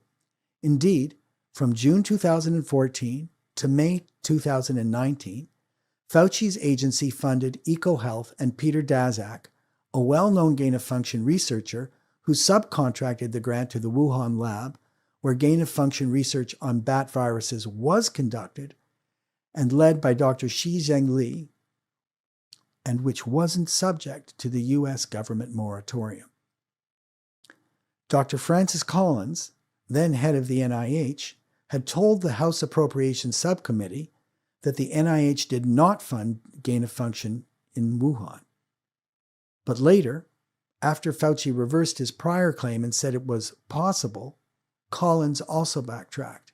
Quote, we of course do not have internal insight as to what was going on in the Wuhan Institute of Virology, close quote, he said.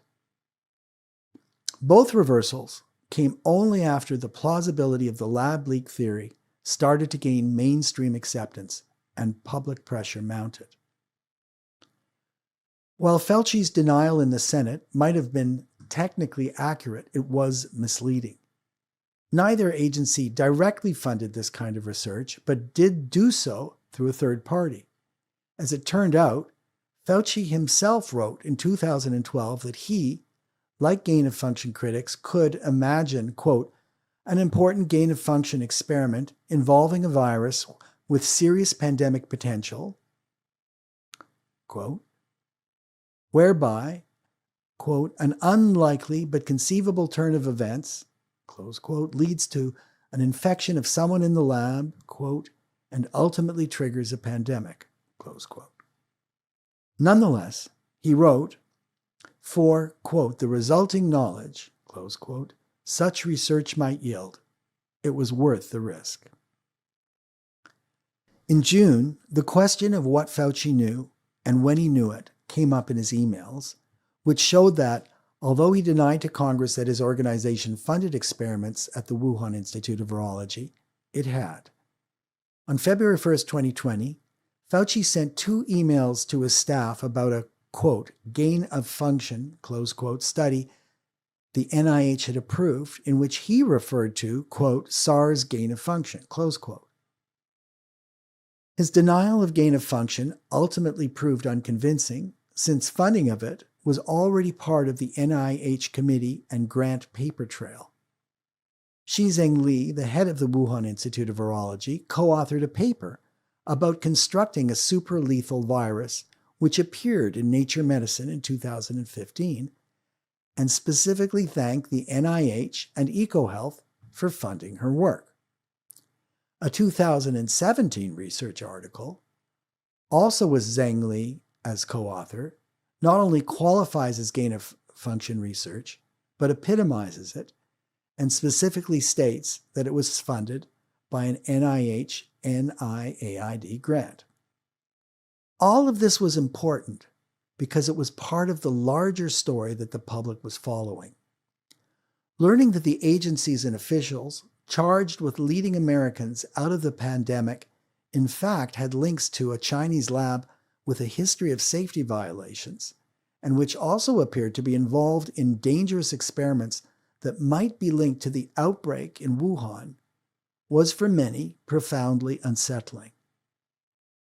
Meanwhile, the enmeshment between the FDA and pharma was becoming more relevant. In June, it was announced that Stephen Hahn, who had led the FDA from December 17, 2019 until January 20, 2021, during which time the agency approved the Moderna and Pfizer vaccines, became Chief Medical Officer of Flagship Pioneering, the venture capital firm that launched Moderna in 2010 and now owns $4 billion of Moderna stock. On June 27th, Scott Gottlieb, who headed the FDA before Hahn, joined the board of Pfizer. On June 3rd, 3 scientists from an FDA advisory committee, Dr. Aaron Kesselheim, professor of medicine at Harvard Medical School, Joel Perlmutter, MD, a neurologist at Washington University in St. Louis, and David Nachman, MD, a neurologist at the Mayo Clinic, resigned because of the way an Alzheimer's drug, Aduhelm, was approved. In a letter, Kesselheim claimed that the authorization of Aduhelm, a monthly intravenous infusion that Biogen is priced at $56,000 per year, which some worry could bankrupt Medicare, was wrong, quote, because of so many different factors, starting from the fact that there's no good evidence that the drug works, close quote, that it was, quote, probably the worst drug approval decision in recent U.S. history, close quote, and that this, quote, debacle highlights problems, close quote, with the FDA Advisory Committee relationship. It's worth translating this episode into plain English. In the middle of the biggest vaccine rollout in U.S. history, which the government determined to be the only way out of the pandemic, but which also faced stiff headwinds of deep-seated popular hesitancy, the FDA approved a drug that would line a pharmaceutical company's pockets with billions of taxpayer dollars, even though studies showed the drug did little but raise false hopes. Kesselheim wasn't being rash, as it was apparently the second time he'd seen this kind of thing up close. In 2016, the director of the FDA's Center for Drug Evaluation and Research, Dr. Janet Woodcott, approved a drug called eteplirsen over the objections of all the main FDA scientific reviewers. The grounds for the approval were not that patients got better, they didn't.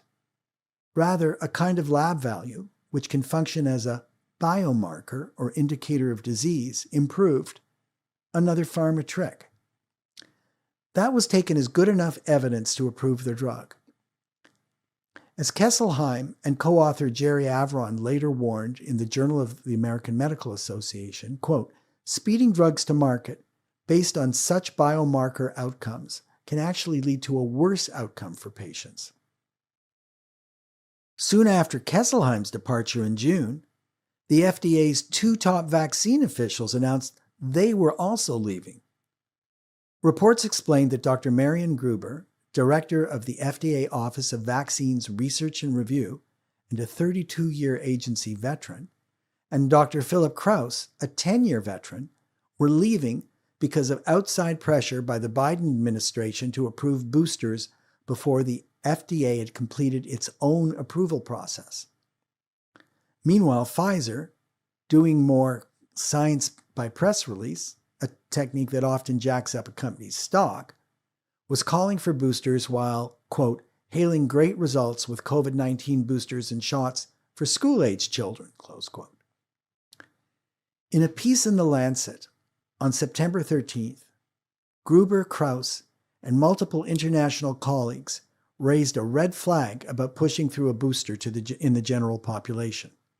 Quote, there could be risks if boosters are widely introduced too soon or too frequently, especially with vaccines that can have immune-mediated side effects, such as myocarditis, which is more common after the second dose of some mRNA vaccines, or Guillain-Barré syndrome, which has been associated with adeno-vectored COVID-19 vaccines, like the AstraZeneca or Johnson & Johnson. If unnecessary boosting causes significant adverse reactions, there could be implications for vaccine acceptance that go beyond COVID-19 vaccines. Thus, widespread boosting should be undertaken only if there is clear evidence that it is appropriate, close quote. The Pfizer study was surprisingly tiny. Only 306 people were given the booster. As vaccine researcher David Wiseman, who did trials for rival Johnson & Johnson, pointed out at the FDA meeting, quote, there was no randomized control, close quote, in the Pfizer study. The subjects were younger, 18 to 55, than the people who are most at risk of COVID death or serious illness, and were followed only for a month. So we didn't actually know how long the booster would last or if adverse events might show up after the 30 days. They were not followed clinically, so there was no information on infections, hospitalizations, or deaths. Rather, only their antibodies were measured, precisely the kind of shortcut that was taken with the Peterson. The study was too small, and the FDA panel held 2 votes on approval. In the first, it voted overwhelmingly, 16-2, against approving Pfizer boosters for all ages. In the second vote, the panel supported boosters only for people over 65 or special at-risk groups. And yet, in mid-August, Biden began publicly supporting boosters for all. Why? On September 16th, the Los Angeles Times reported that the president was following the advice of Fauci and the NIH with the help of Dr. Janet Woodcock, the same FDA official who overrode FDA reviewers in the Peterson incident. Woodcock was by that point acting FDA commissioner and was going around the FDA committee once again. It was not only the Pfizer booster study that was weak. A New England Journal of Medicine study, based on Israeli Ministry of Health data, claimed that third-shot boosters give 11 times the protection of 2.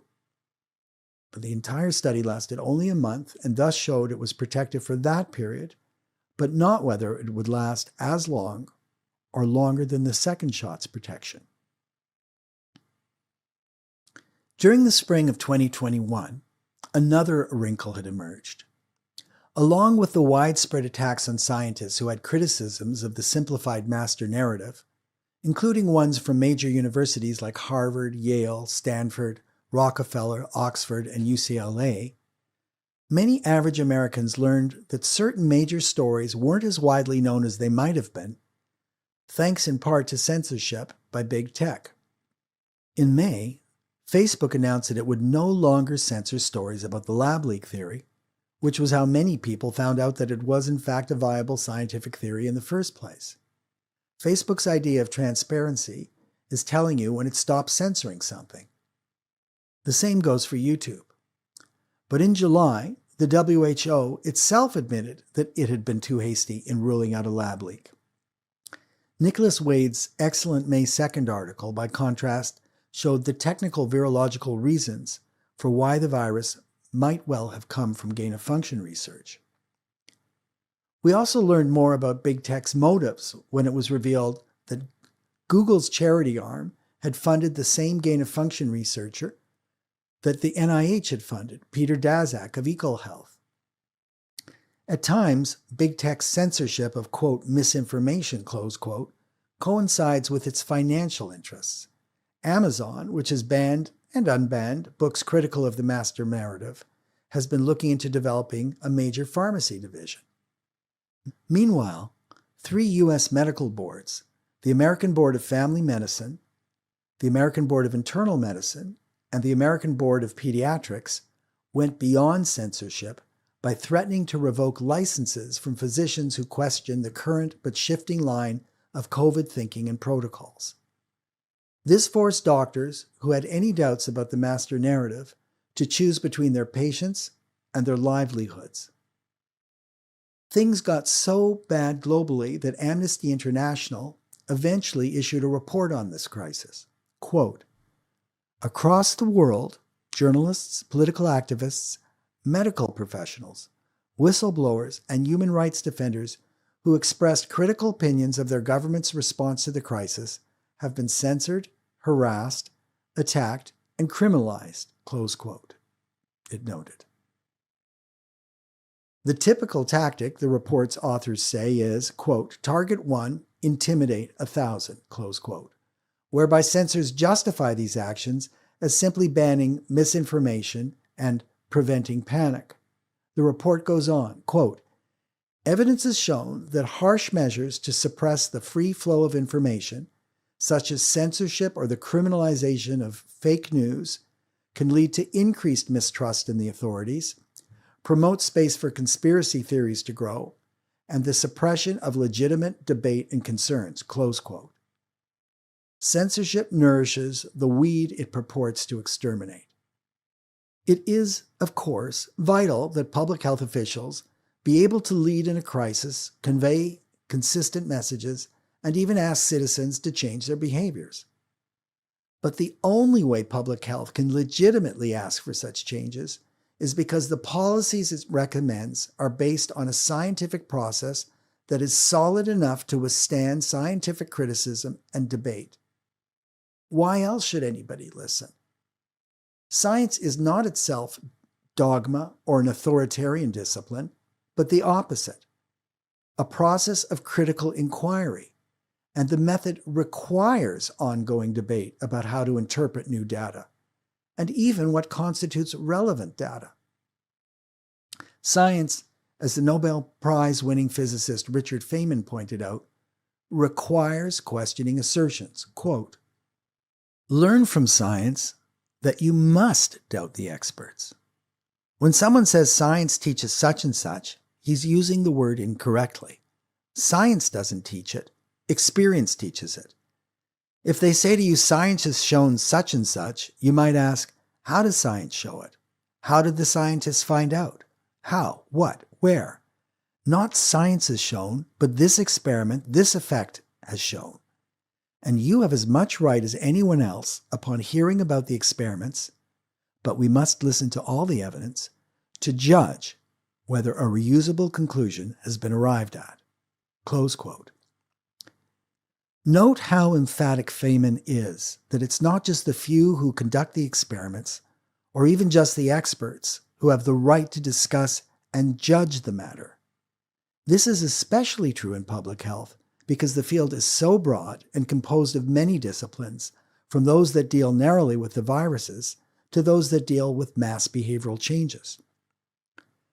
When public health and allied medical and educational organizations censor scientists and healthcare professionals for debating scientific controversies, thus giving the public the false impression that there are no legitimate controversies, they misrepresent and grievously harm science, medicine, and the public by removing the only justification public health has for asking citizens to undergo various privations. That these requests are based on a full, unhampered, and open scientific process. Those who censor or block this process undermine their own claim to speak in the name of science or public safety. If we didn't get to have a properly open scientific process, what did we get instead? Government enmeshment with legally indemnified corporations, public health officials misleading Congress, multiple honest regulators leaving the FDA because of inappropriate approvals, FDA heads taking big pharma jobs directly related to products they had just been involved in improving, a possible lab leak that couldn't be discussed as such for more than a year so that it couldn't be clearly disconfirmed, faceless social media platforms admitting that they control what we see and don't see, and institutional censorship of many kinds. If you were trying to create the perfect conditions for public skepticism about vaccines in the midst of a pandemic, could you have done any better than this? Over the summer, the master narrative began to show cracks. By August 18th, Israel had the world's third highest number of new cases per capita.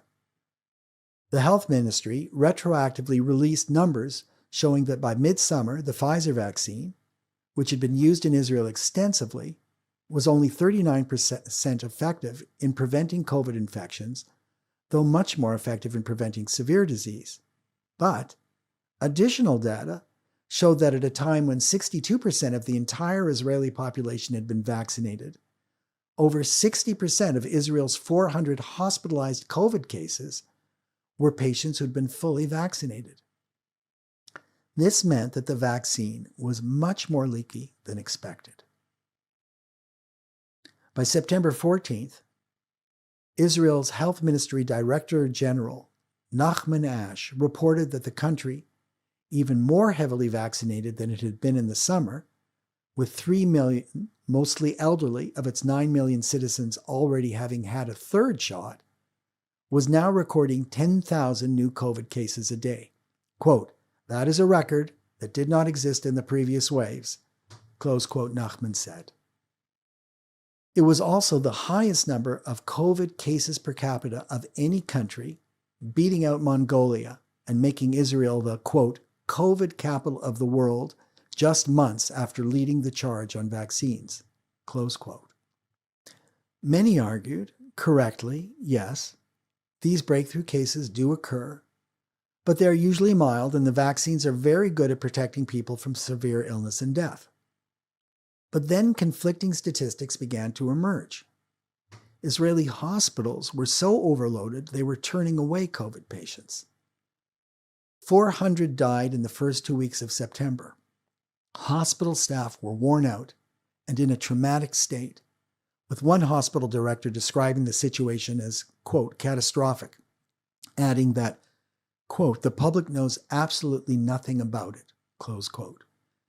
The Israeli Ministry of Health statistics from August showed that of those deaths that had been classified, more than twice as many who died were fully vaccinated, 272, as opposed to those who were not vaccinated, 133. By late September, the data was in for the fourth wave, and Dr. Sharon Alroy-Price of the Israeli Ministry of Health revealed to the FDA Vaccine Advisory Committee that, quote, "What we saw prior to our booster campaign was that 60% of people in severe and critical condition were immunized, doubly immunized, fully vaccinated. And as I said, 45% of people who died in the fourth wave were doubly vaccinated," close quote. Israeli vaccine czar Salman Zarqa doubled down and said the country now had to contemplate a fourth dose in another 5 months. Quote, "This is our life from now on, in waves," quote, he said. Israeli Prime Minister Naftali Bennett echoed this on September 13th, blaming 6 patients who were hospitalized because they were, quote, "not fully vaccinated," quote, by which he meant they had only had 2 jabs. Divisive terms are easily turned on those who recently used them. Now the stigma that attended the unvaccinated also applied to the vaccinated but not vaccinated enough. Throughout the pandemic, Israel had extensive lockdowns. In contrast, Sweden became famous for never having lockdown. Israel and Sweden have about the same size population, 9 million and 10 million respectively, and have almost identical rates of double vaccinated people if you take in all ages, including children, 63% Israel, 67% Sweden. But if anything, Israel has the edge over Sweden because 43% of Israelis are also triple vaccinated. Yet the difference in the number of hospitalized patients is staggering. For the week of September 12, 2021, Israel had 1,386 COVID hospitalizations, which was 4 times that of Sweden, 340. Israel had a rolling 7-day average of 2.89 deaths per million, compared to a much lower number of deaths in Sweden, 0.15. What can account for this? Many argue that because Sweden, where public health works on a voluntary, participatory basis, never locked down, many more people there were exposed and got natural immunity. The Swedes had hoped to protect the most vulnerable in nursing homes, which they failed to do because of poorly trained staff. But in this, they were no different from most Western nations that did lock down. Sweden also suffered more deaths per 100,000 than Israel overall. But through the summer of 2021, Sweden dropped to about 1.5 deaths a day from COVID. Its hospitals were never overwhelmed, suggesting that once Sweden's natural herd immunity was established, combined with its vaccines, it was now more protective than Israel's largely vaccine-based immunity. This wasn't what the master narrative had promised. Israel was the world's lab experiment because being so early to complete a vaccine rollout on a large scale, about 3 months ahead of the United States, it was supposed to be a glimpse of everyone else's future. Its people did seem to be among the first to break free of COVID, but they were now the first to show that the vaccine could wane. It's not that the vaccinated in the United States weren't doing better than the unvaccinated in terms of hospitalization for COVID. They definitely were. The fear, rather, was that this might only prove to be a short-term benefit. In the summer, the CDC, behind on reporting of its own U.S. data in real time, had been advised that the Pfizer vaccine was leading to breakthrough cases in the vaccinated in Israel. But it did not share this hole in the master narrative with outside public officials until 1 month later, as the Washington Post reported. Quote, "What is very concerning is that we're not seeing the data. It needs to come out," close quote, said former head of the CDC, Tom Frieden. Quote, "What you can criticize the CDC for, validly, is why aren't you talking about the studies you're doing of breakthroughs," close quote. Because there had been such a lag time, some people wondered if the CDC was hiding something. Quote, "And these are the people who are potentially friendly to the CDC," quote, said Frieden. Quote, "So you know you're in trouble when even your friends are suspicious of your motives," close quote. In the United States, a Mayo Clinic study found the Pfizer vaccine was 42% effective at stopping people from getting infected between January and July. In the UK, nearly 50% of new COVID cases in the summer were among the vaccinated. Each day, there were about 15,000 new symptomatic cases in people who had been partially or fully vaccinated. As of July 15th, new cases among the unvaccinated, 17,581, were falling, and new cases among the fully or partially vaccinated, 15,537, increasing, and set to overtake the unvaccinated.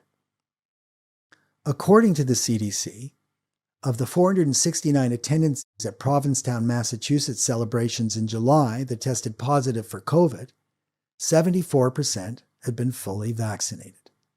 Scientists determined that those with such vaccine breakthrough infections can carry viral loads as big as infected unvaccinated people. Vaccinated people were not just infecting others. They were also clearly not completely immune themselves, though perhaps they were infectious for a briefer period. The CDC also emphasized this study to support its new policy of asking the vaccinated to wear masks. On CNN, Wolf Blitzer asked Walensky if she got the messaging wrong and hadn't been nuanced enough. She answered that the breakthrough infections tended to be mild. Blitzer then asked whether those who were vaccinated and had breakthrough infections could pass the virus on to older people or more vulnerable people. Walensky answered, quote, "Our vaccines are working exceptionally well. They continue to work well for Delta. With regard to severe illness and death, they prevent it. But what they can't do anymore is prevent transmission." Close quote. She said so to suggest to people who were vaccinated that if they were going home to people who were immunosuppressed or frail or with comorbidities, they should wear a mask. It was a nuanced response and admitted a problem. A performance like that might have, because it was honest, enhanced vaccine confidence. Unfortunately, the mainstream media was so overcommitted to a master narrative that promised 95% effectiveness for the vaccines, which it also believed implied stopping transmission, that it was caught off guard.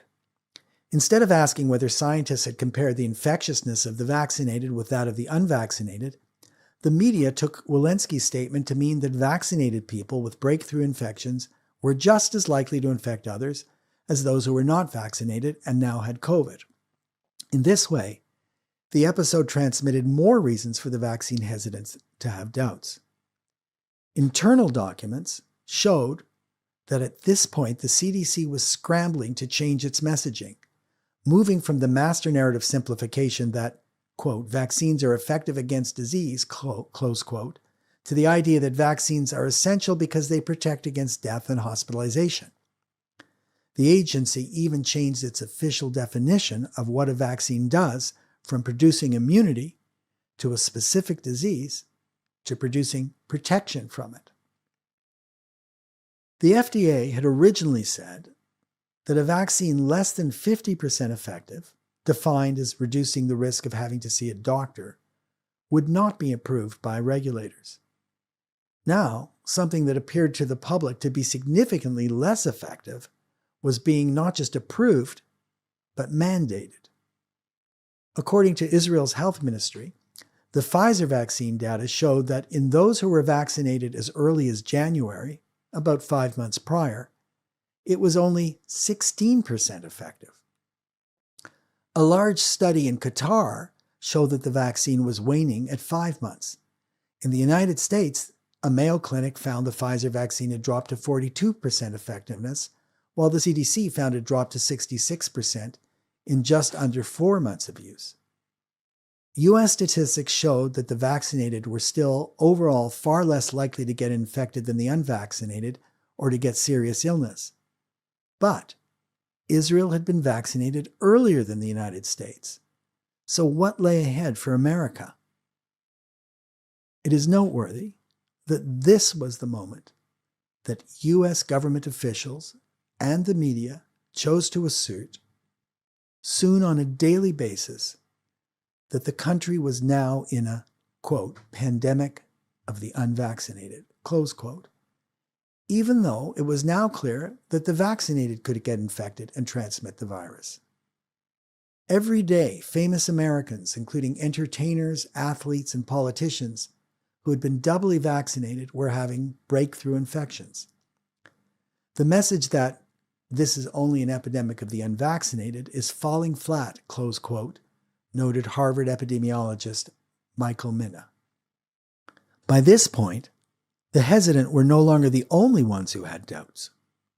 There were many anecdotal reports of great worry about breakthrough cases among the vaccinated, including among those who put much faith in vaccines because their immune systems were compromised by age or illness. Headlines about waning vaccines expressed despair that this pandemic might never end.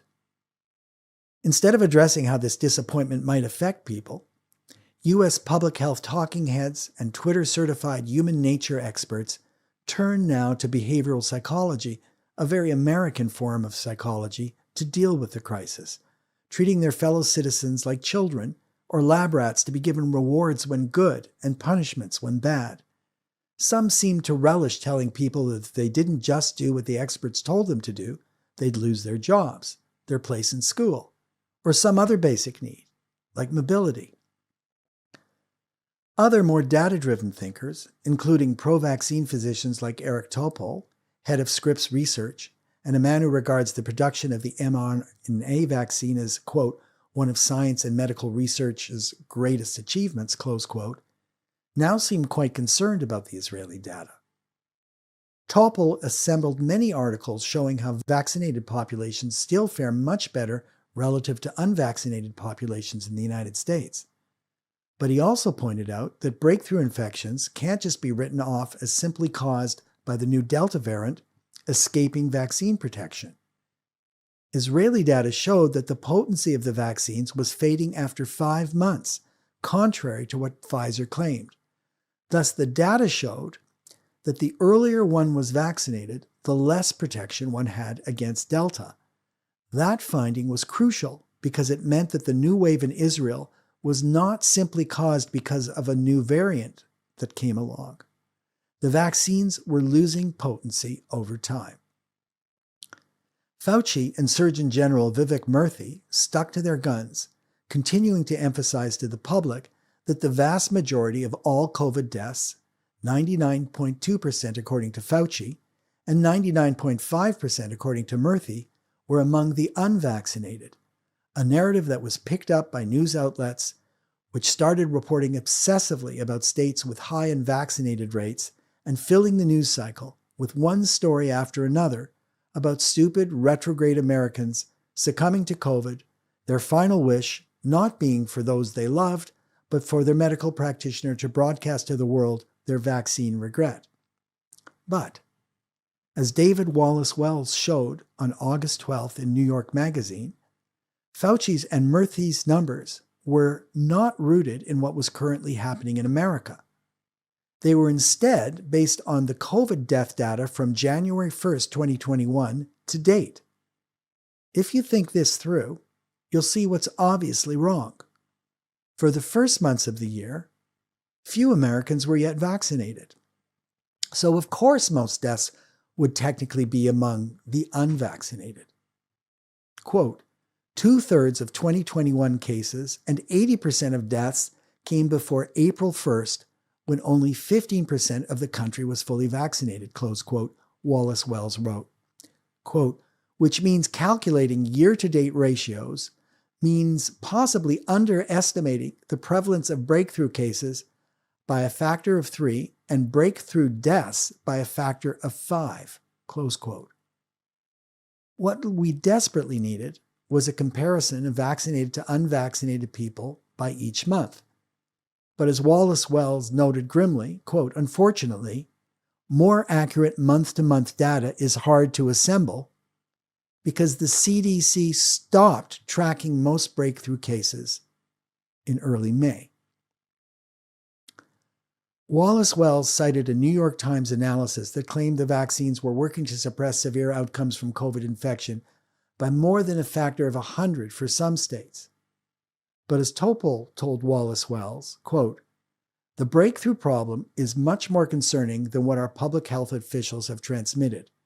We have no good tracking, but every indicator I have suggests there is a lot more under the radar than is being told to the public so far, which is unfortunate, close quote.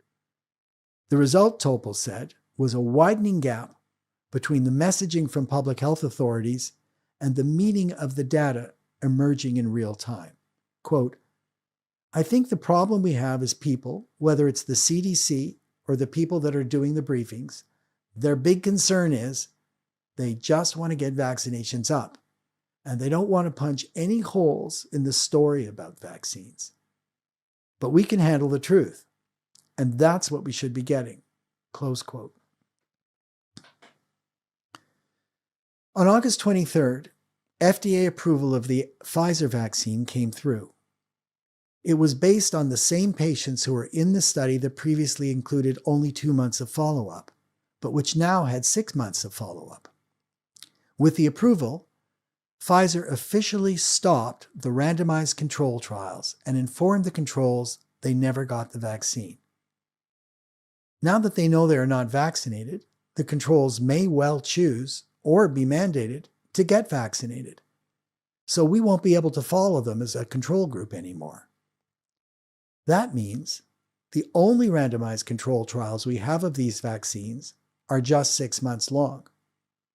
Should some new independent party, not a drug company, want to do a new randomized control trial of the vaccine, they will find it almost impossible to do so, because it'll be hard, if not impossible, to find people who are not vaccinated or not already exposed to COVID. This is especially important because we can't yet have any good randomized control trial data to rule out long-term effects. Vaccine supporters, including government officials, will say, quote, "There has not been a serious side effect in history that hasn't occurred within 6 weeks of getting the dose," close quote. But, as Doidge and others argue, there are examples of long-term problems that come to light after 2 months. For example, Doidge points out that it took 9 months to detect that 1,300 people who received GlaxoSmithKline's pandemic influenza vaccine after the 2009 swine flu outbreak developed narcolepsy, thought to be caused by the vaccine. Myocarditis, inflammation of the heart tissue, is a rare but real side effect in young males, about ages 16 to 29, that did not show up in the 2-month-long trials that led to the emergency youth authorization, even though those studies included males as young as 16. It was not generally recognized by the scientific community or our safety report systems until 4 months into the vaccine rollout. And we are still learning about how this manifests in vaccinated males. In general, severe myocarditis can lead to scarring and even cause death, so it must be taken seriously and followed long-term. Right now, Paul Offit, professor of vaccinology at the University of Pennsylvania, says that most cases are mild and resolve on their own. The actual FDA approval for the Pfizer vaccine acknowledges higher rates of myocarditis and pericarditis in males now, and states the obvious, quote, "Information is not yet available about potential long-term health outcomes. The Comirnaty, the new name for the Pfizer vaccine, prescribing information includes a warning about these risks," close quote. An Israeli study found that in boys aged 12 to 15, myocarditis occurred in only 162 cases out of 1 million, but this rate was 4 to 6 times higher than their chances of being hospitalized for a severe case of COVID. But to get a sense of the complexity of the decision facing parents, in the United States the situation keeps changing, with more and more cases of children now showing up in hospitals for COVID. The decision is further complicated by the crucial fact that COVID can cause myocarditis as well.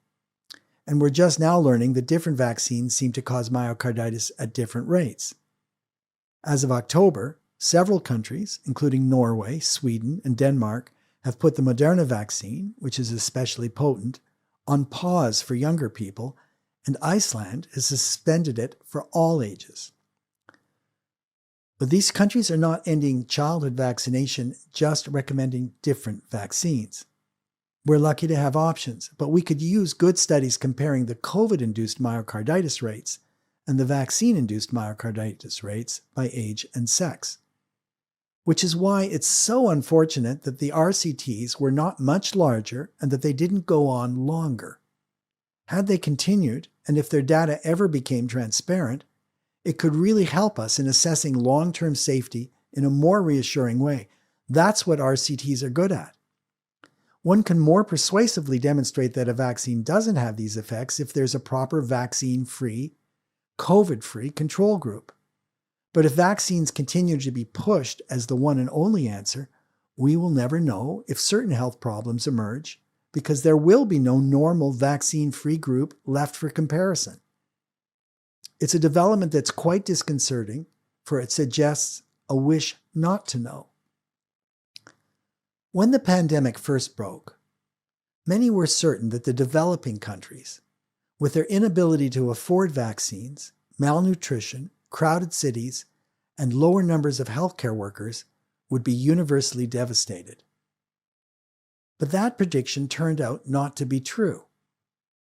The population of Ethiopia is about 119 million, just over 1/3 of the United States. COVID vaccination rates are very low there. 2.7% have had at least one shot, and 0.9% have had two. As of September 28, 2021, the country recorded only 5,439 COVID deaths over the course of the entire pandemic. If the United States had such a death rate per capita, it would have lost just over 16,000 people rather than over 700,000. Why does Ethiopia have such comparatively low numbers? It's not that the country was late to the pandemic. It recorded its first case in March 2020. It had 3 comparatively small waves in July and August 2020, April 2021, and most recently in August-September 2021. During these waves, the daily deaths averaged about 37, 47, and 48 people a day. The country had very brief lockdowns in select harder-hit towns at the beginning of the pandemic, and brief periods during which large gatherings, schools, stadiums, and nightclubs were closed. Then, during the second wave of April 2021, hospital capacity and oxygen supplies were stretched. But by June 2021, Ethiopian physician friends with whom I was in weekly contact told me that they could see the second wave receding as numbers were decreasing and hospital occupancy with COVID cases was going down. All this occurred with only about 1% of the country vaccinated, mostly the country's healthcare workers, the elderly in key hotspots, and the vulnerable. Now, the third wave appears to be receding, especially in the capital, Addis Ababa. The Ethiopian physicians I know, extremely skilled, are also more accustomed to serious infectious disease than many Western physicians and have a different attitude towards herd immunity. When they saw that the death counts were low compared to other countries, they didn't advocate to keep the country closed, observing, as one put it, "It's running through, taking its natural course, and lockdowns will only delay resolution," close quote. For part of the COVID period, there has been armed conflict in one Ethiopian province, which could be affecting numbers. Still, how are numbers anywhere close to this low even possible, and what might be learned? Interestingly, neighboring Kenya also reports a similarly low death rate. Clearly, what determines the death count in at least some countries is far more than vaccination rates. There is the average age of the population. In Ethiopia, the median age is 19.5 years. In the United States, 38.3 years. Population density. Ethiopia is about 80% rural. Travel within the country. Ethiopians rarely travel outside their own province or far from their villages. Ventilation. Most Ethiopians live in thatched huts, and even in the cities, homes are draftier and more open. Sun exposure, hence vitamin D levels protected. Exercise. Ethiopians are always walking with 3 cars per 1,000 people, and possible seasonal effects. They also had fewer lockdowns, and so they may have more natural immunity. Crucially, levels of obesity, being overweight, and type 2 diabetes are almost non-existent in Ethiopia, but epidemic in the United States, the UK, and Australia. Staggeringly, none of these factors is even mentioned in the master narrative. Yet their cumulative potency in protecting a population seems, in Ethiopia, for the last 18 months until now, to have been very protective. A study of 160 countries in 2020 showed that the risk of death from COVID is 10 times higher in countries like the United States, where the majority of the population, 67.9%, is overweight or obese. CDC data shows that a whopping 78% of all hospitalized cases in the United States, and therefore most at risk of death, suffered from obesity or being overweight. By lowering immunity, obesity increases the chance of severe illness and also decreases vaccine efficacy, as has been shown in studies of the flu vaccine. Another key element left out of America's master narrative is the role of natural immunity. After 18 months of near total silence about it, Fauci was asked by CNN's Sanjay Gupta about a study that showed natural immunity provides a lot of protection, better than the vaccines alone. Gupta asked Fauci if people who already had COVID needed to get vaccinated. Quote, "I don't have a really firm answer for you on that," close quote, Fauci said. Quote, "That's something we're going to have to discuss," close quote. Instead, the U.S. administration and media still maintain, with a kind of ideological fervor, that everyone must get vaccinated, even the already immune. On the face of it, this is a strange assumption because vaccines work by triggering our pre-existing immune system and by exposing it to part of the virus. If our bodies can't produce good immunity by exposure to the virus, they won't usually be able to produce it by exposure to a vaccine, which happens in immunocompromised people all the time. Vaccine immunity relies on the body's ability to produce natural immunity. An epidemiologist named Dr. Martin Makary of Johns Hopkins University showed that about half of unvaccinated Americans have been exposed to the virus and therefore are already immune. By December 2020, over 100 million Americans had been exposed to the virus and 120 million by January 31st, according to a Columbia University study. Now, 10 months later, with the more infectious Delta variant, the number is probably closer to 170 million, or half the country. Are the immune unvaccinated safe for others to be around? According to Makary, we have more than 15 studies showing that natural immunity is very strong and lasts a long time. So far, the length of the entire pandemic. And it is effective against new variants.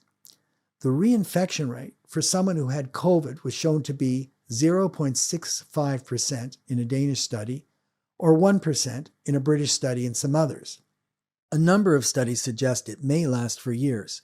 Even when antibodies go down, cells in the marrow are ready to produce them. There is one CDC study often used to justify vaccinating the already immune, but it is an outlier.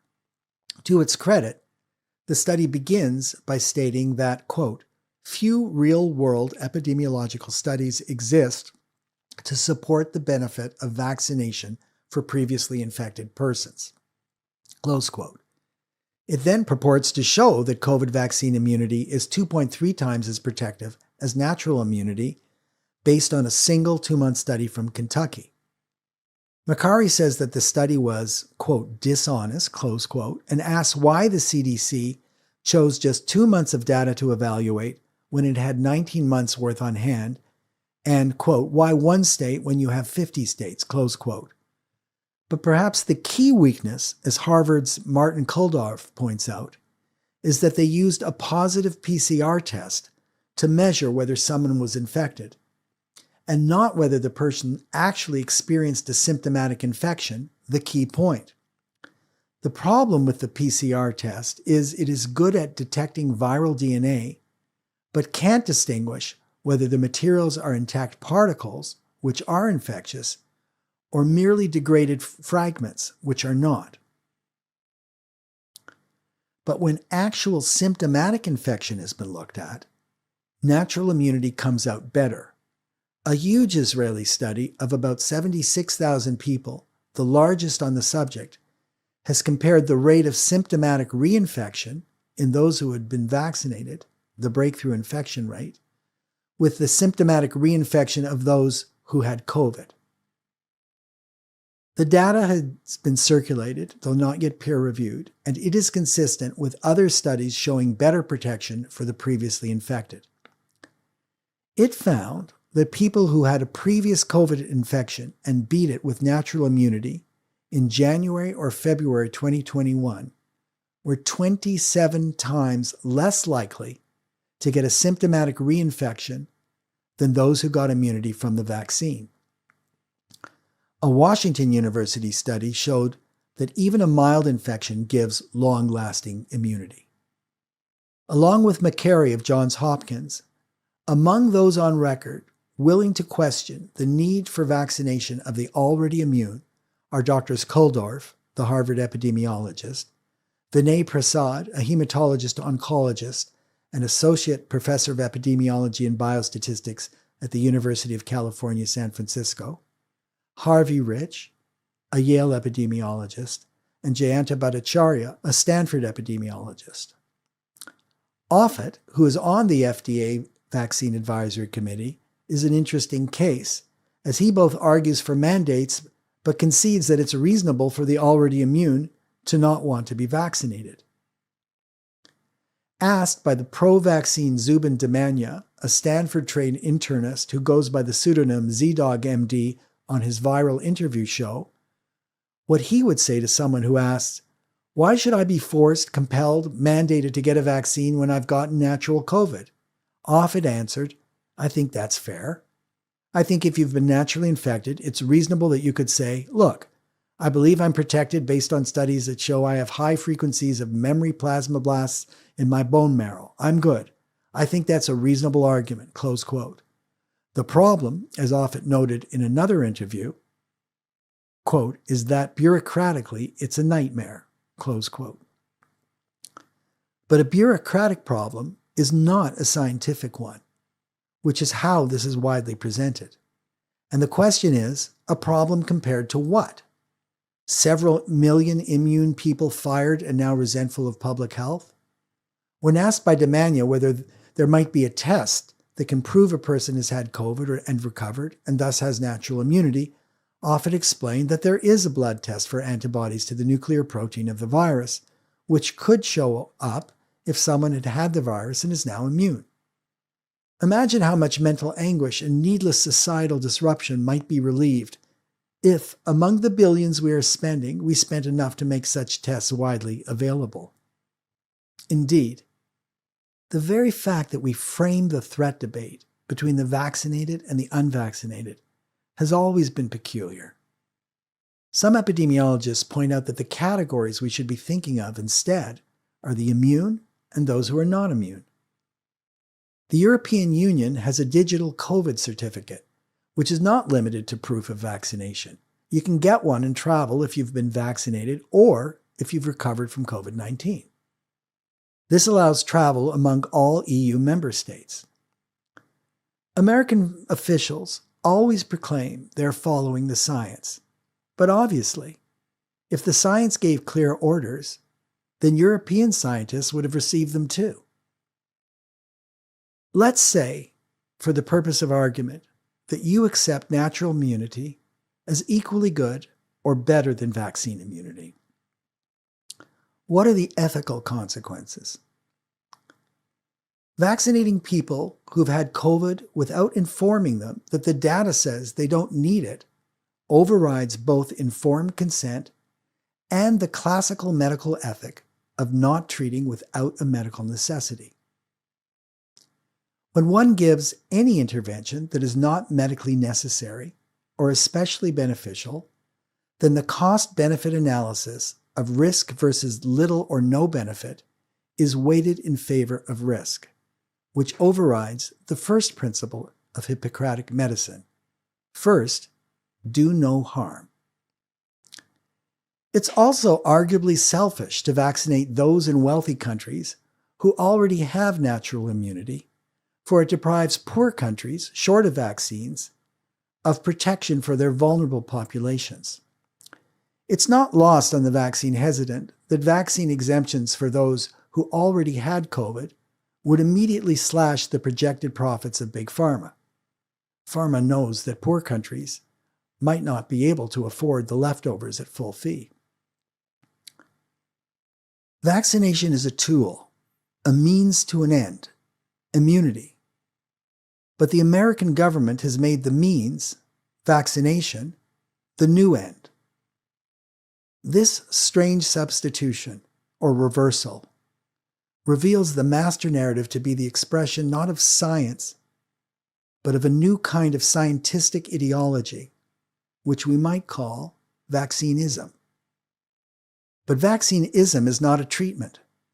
It's a mindset, one that takes a wonderful invention, which, if used properly and carefully, can be outstandingly productive, and makes it the only tool worth having until it becomes, at times, counterproductive.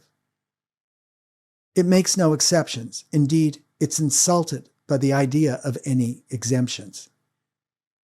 In its all-or-nothing approach, it is the ideological mirror of anti-vaxism. Chapter 4. Getting Out. Science has had many surprises for us in this pandemic. We've learned that while the vaccines don't always stop the spread, they do protect the vaccinated from getting severe disease and death for a number of months. We've learned, as the New York Times points out, that, quote, an unvaccinated child is less at risk of serious COVID illness than a vaccinated 70-year-old, close quote. Though we learned that Emily Oster, the author and academic who first called that fact to our attention, was mistreated for months because she was off narrative. We've also learned that you're safer in a room or even on a plane with people who have recovered from COVID than you are with people who were vaccinated, especially over 4 months ago. In other words, the immunity of those who suffered COVID is holding up so far. So, why doesn't good news like this sink in? I submit it's because of our old friend, the behavioral immune system. Many people's mental set for the pandemic was formed early on when the behavioral immune system was on fire, and they were schooled by a master narrative that promised there would be only one type of person who would not pose a danger: the vaccinated person. Stuck in that mindset, when confronted by unvaccinated people, about half of whom are immune, they respond with BIS-generated fear, hostility, and loathing. Some take it further and seem almost addicted to being scared, or remain caught in a kind of post-traumatic lockdown nostalgia, demanding that all the previous protections go on indefinitely, never factoring in the costs and triggering ever more distrust. Their minds are hijacked by a primal, archaic, cognitively rigid brain circuit and will not rest until every last person is vaccinated. To some, it started to seem like this is the mindset not only of a certain cohort of their fellow citizens, but of the government itself. Moreover, because COVID vaccine hesitancy is based in significant part on distrust of the government and related institutions, it has to be understood not only in terms of vaccines, but in the context of the pandemic more broadly, first and foremost, in other words, of the experience of lockdowns. For many, trust was broken by the lockdowns, which devastated small businesses and their employees, even when they complied with safety rules, such that an estimated 1/3 of these businesses that were open in January of 2020 were closed in April of 2021, even as we kept open huge corporate box stores where people crowded together. These policies were arguably the biggest assault on the working classes, many of whom protected the rest of us by keeping society going in the worst of the pandemic, in decades. That these policies also enriched the already incredibly wealthy, the combined wealth of the world's 10 richest men, the likes of Jeff Bezos, Mark Zuckerberg, Bill Gates, and Larry Page, is estimated to have risen by $540 billion in the first 10 months of the pandemic, and that various politicians who instituted lockdowns were regularly caught skirting their own regulations, solidified this distrust. And yet, it is the unvaccinated who many leading officials still portray as recklessly endangering the rest of the country. Quote, we're going to protect vaccinated workers from unvaccinated co-workers, President Biden has said. The unvaccinated are now presented as the sole source of future variants, prolonging the pain for the rest of us. For those in favor of mandates, the vaccine is the only way out of the crisis. To them, the vaccine hesitant are merely ignorant and defy science. We tried to use a voluntary approach, they believe, but these people are Neanderthal who must now be coerced into treatment or be punished.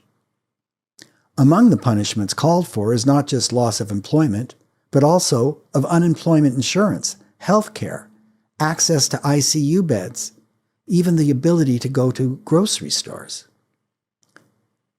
It's not trivial to override the core felt sense in a democracy that if anything is one's own, it's one's body.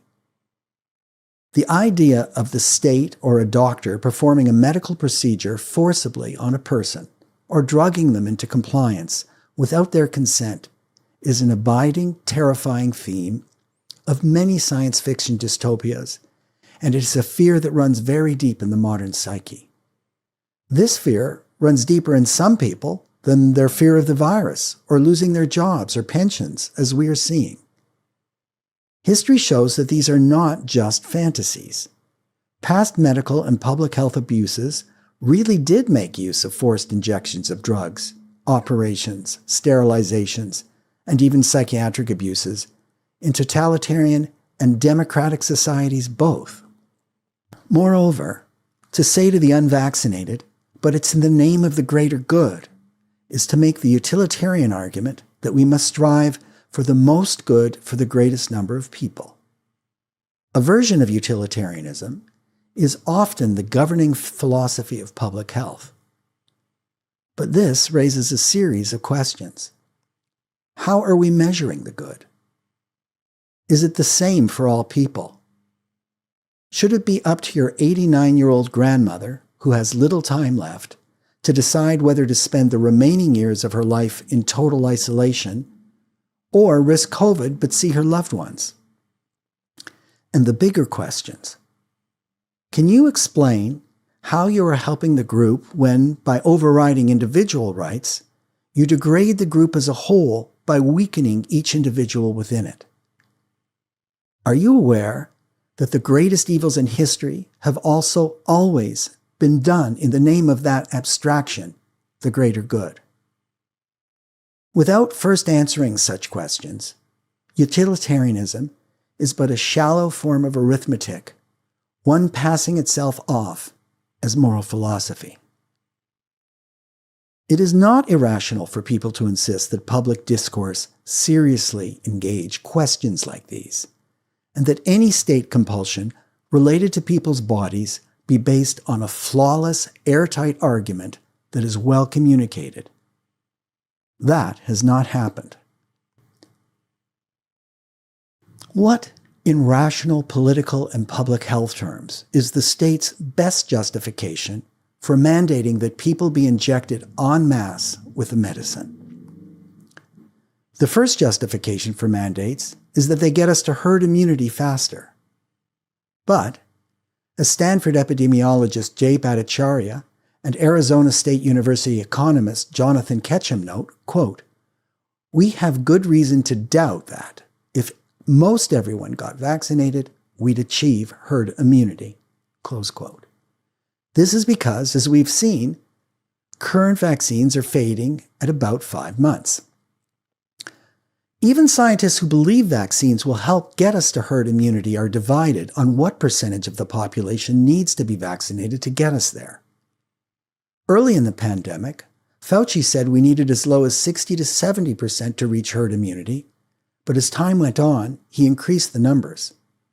In December 2020, when the New York Times noticed Fauci was, quote, quietly shifting the number upward, close quote, he explained he was generating these percentages based on a mix of the science and what he felt the public was ready to hear, admitting, quote, "We really don't know what the real number is," close quote. President Biden recently said we could need 98% of Americans to be vaccinated to reach the goal. Is there a scientific consensus behind the 98% claim? In fact, a number of epidemiologists and infectious disease experts and officials dispute that we need a number anywhere near it.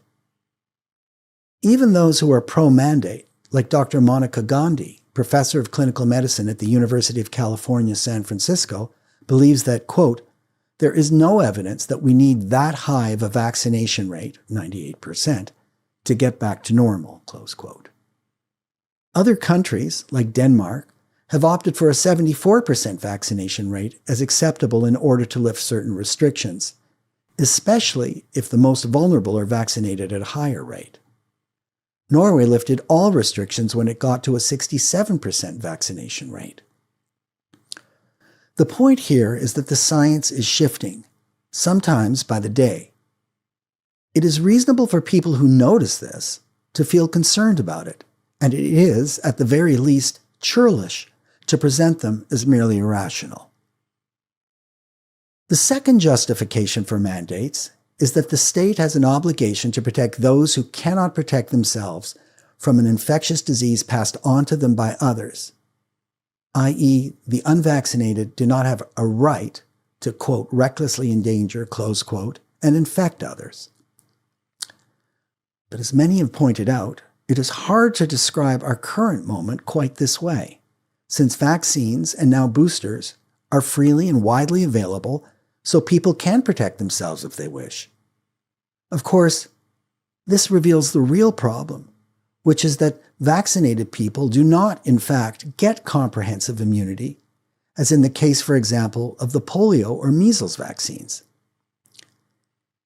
And on this, there is increasing scientific agreement. We can't eradicate this mutating virus at this point. It is likely not a case like smallpox, which was eradicated because both the virus and the vaccines met a host of criteria. Donald Ainsley Henderson, who directed the WHO smallpox eradication campaign, wrote that smallpox was uniquely suited for eradication because it didn't exist in animal reservoirs, it was easy to identify cases in even the smallest villages by its distinctive awful rash, so a test for it wasn't needed.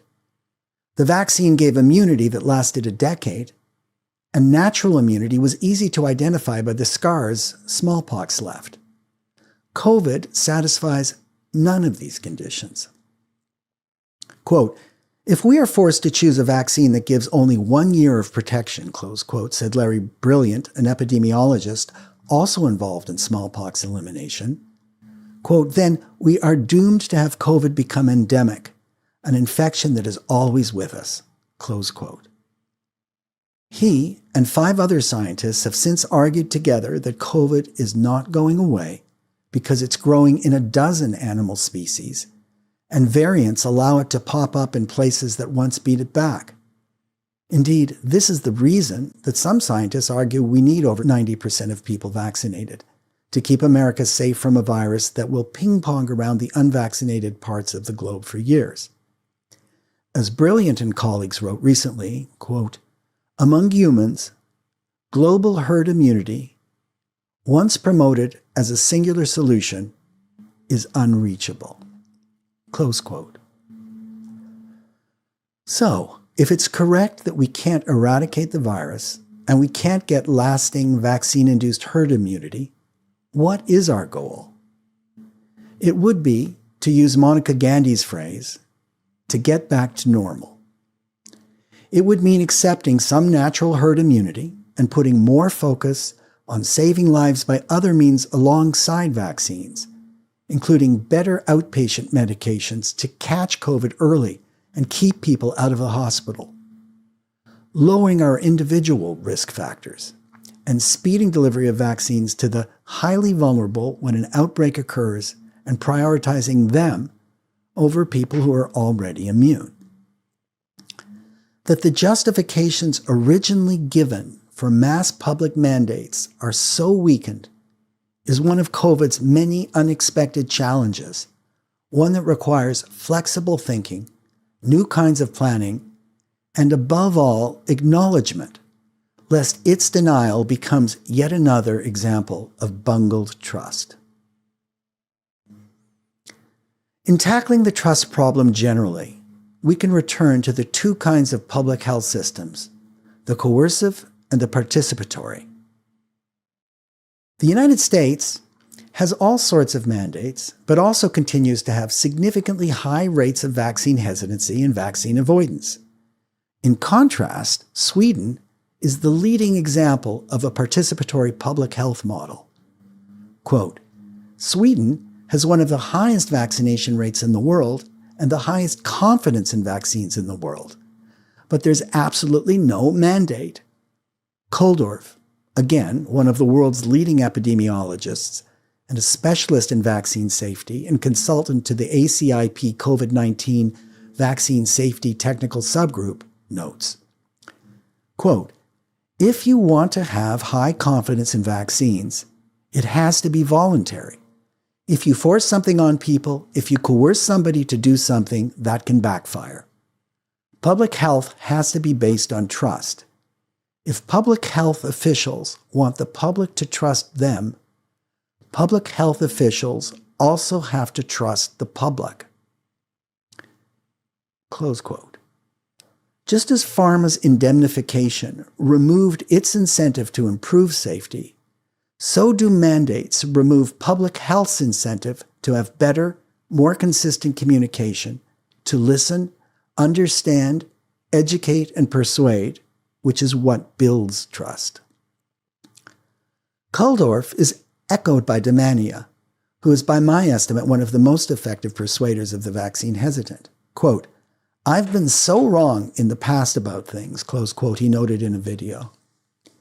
Quote, I actually, at one point in my career, felt that shaming anti-vaxxers was a good idea because they were so dangerous to children. This was pre-pandemic stuff, and it never works to convince anti-vaxxers. I would rarely ever get emails from people saying, hey, I was on the fence and you convinced me with your crazy rant about how stupid anti-vaxxers are. Then I started to wake up a bit. Why is it people feel the way they do?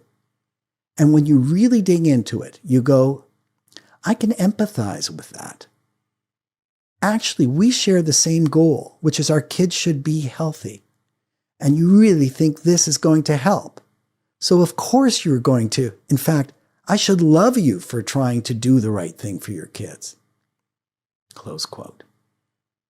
Indeed, demonizing people for having doubts is the worst move we can make, especially since there are serious problems in our drug and vaccine regulatory systems.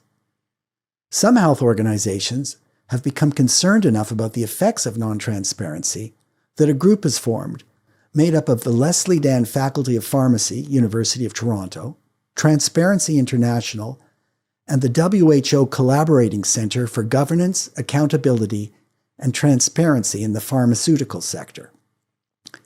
In a report released recently, the Alliance analyzed 86 registered clinical vaccine trials across 20 COVID vaccines and found only 12% have made their protocols available as of May 2021.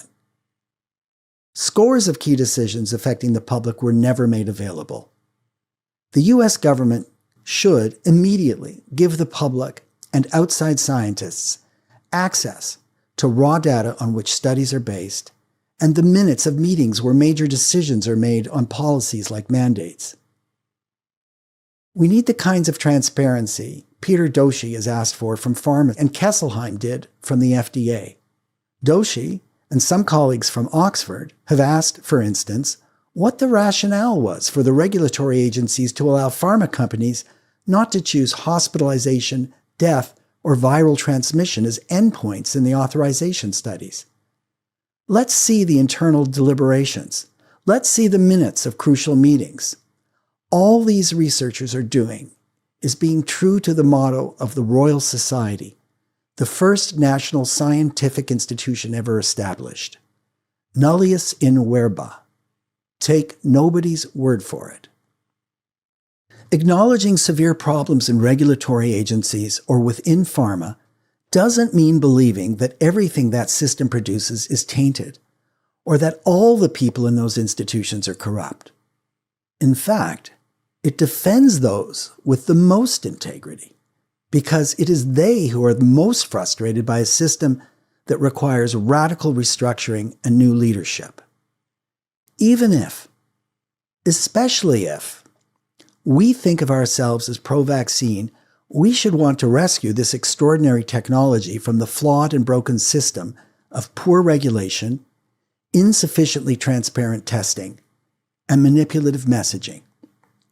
But now, many are choosing instead to replace this conversation about the system underlying the vaccine rollout with vaccine mandates, a strategy that troubles even some of those who have been very invested in the success of the vaccines.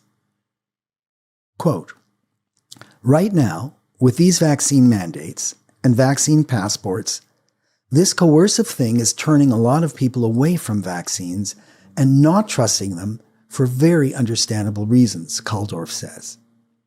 Quote, "Those who are pushing these vaccine mandates and vaccine passports, vaccine fanatics I would call them, to me, they have done much more damage during this 1 year than the anti-vaxxers have done in 2 decades. I would even say that these vaccine fanatics, they are the biggest anti-vaxxers that we have right now." Close quote. Those congratulating the United States on mandates working conveniently leave out that each of those wins is potentially a recruit for a resentful army that does not believe in vaccines.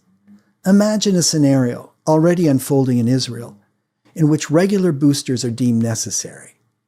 How easy do you think it will be to drag those people into this action every 6 months?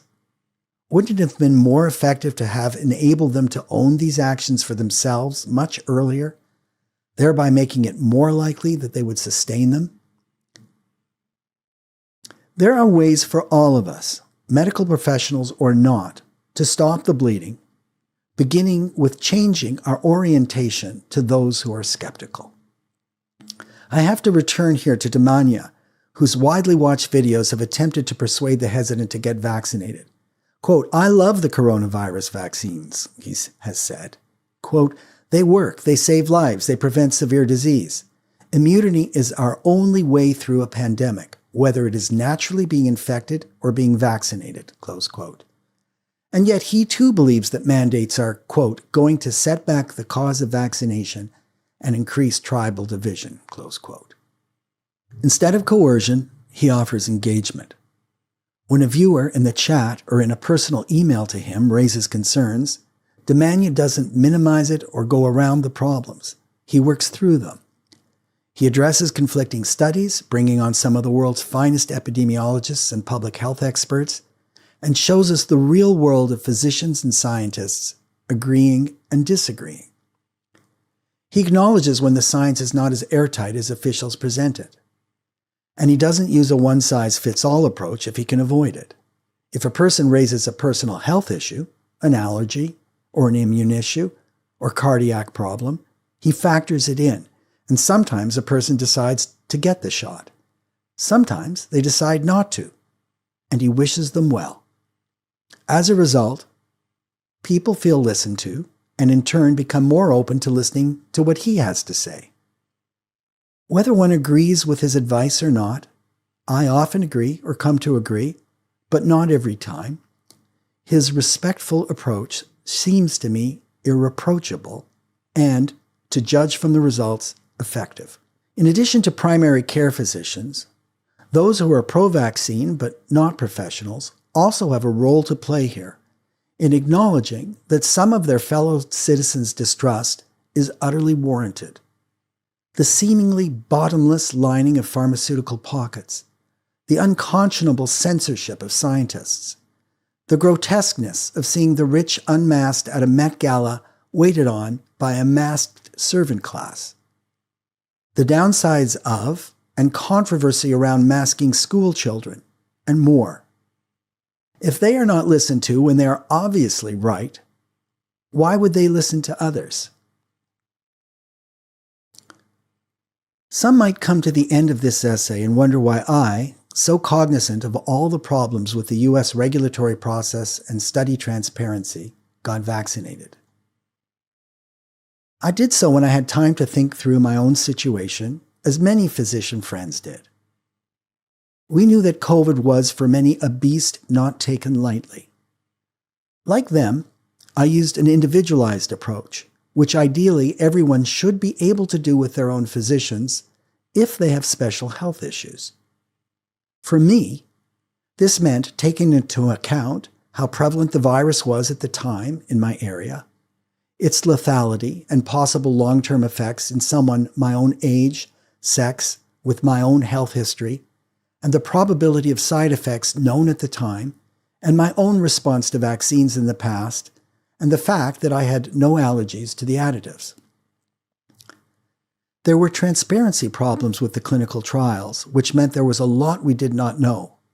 But already by the time I got my own shot, we did have some knowledge that the vaccines were lowering deaths.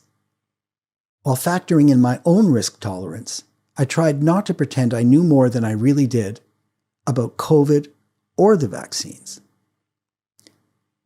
Of course, governments will not want to rely on a system in which everyone is encouraged to go to their physician for some kind of individualized discussion. But we are not talking about everyone here. We are talking about people who remain unconvinced after our public health system has done its best at a mass-marketed vaccine campaign. It is a minority of citizens, but a sizable one. We can either choose, as we have, to coerce them with economic and social deprivation, or we can work to better engage them. For Tocqueville, the tyranny of the majority over the minority is the ever-present danger in democracies, the remedy for which John Stuart Mill argued was a protection of minority rights and, above all, the right to continue speaking, even if a majority opinion seemed to be crystallizing. Mill, in the end, was influenced and changed by Tocqueville's notion of the tyranny of the majority, and pointed out that the tyranny unique to democracy gave rise to, quote, the peculiar evil of silencing the expression of an opinion, close quote, in the social sphere, in our so-called free societies. It moved him to write his great plea for free speech in On Liberty. Quote, protection, therefore, against the tyranny of the magistrate is not enough. There needs protection also against the tyranny of the prevailing opinion and feeling, against the tendency of society to impose, by other means than civil penalties, its own ideas and practices as rules of conduct on those who dissent from them. To fetter the development and, if possible, prevent the formation of any individuality not in harmony with its ways, and compel all characters to fashion themselves upon the model of its own. There is a limit to the legitimate interference of collective opinion with individual independence, and to find that limit and maintain it against encroachment is as indispensable to a good condition of human affairs as protection against political despotism. Close quote. To find that limit and maintain it becomes the difficult but essential task when a plague besets a democracy, especially one that wishes to remain in good enough condition to survive it.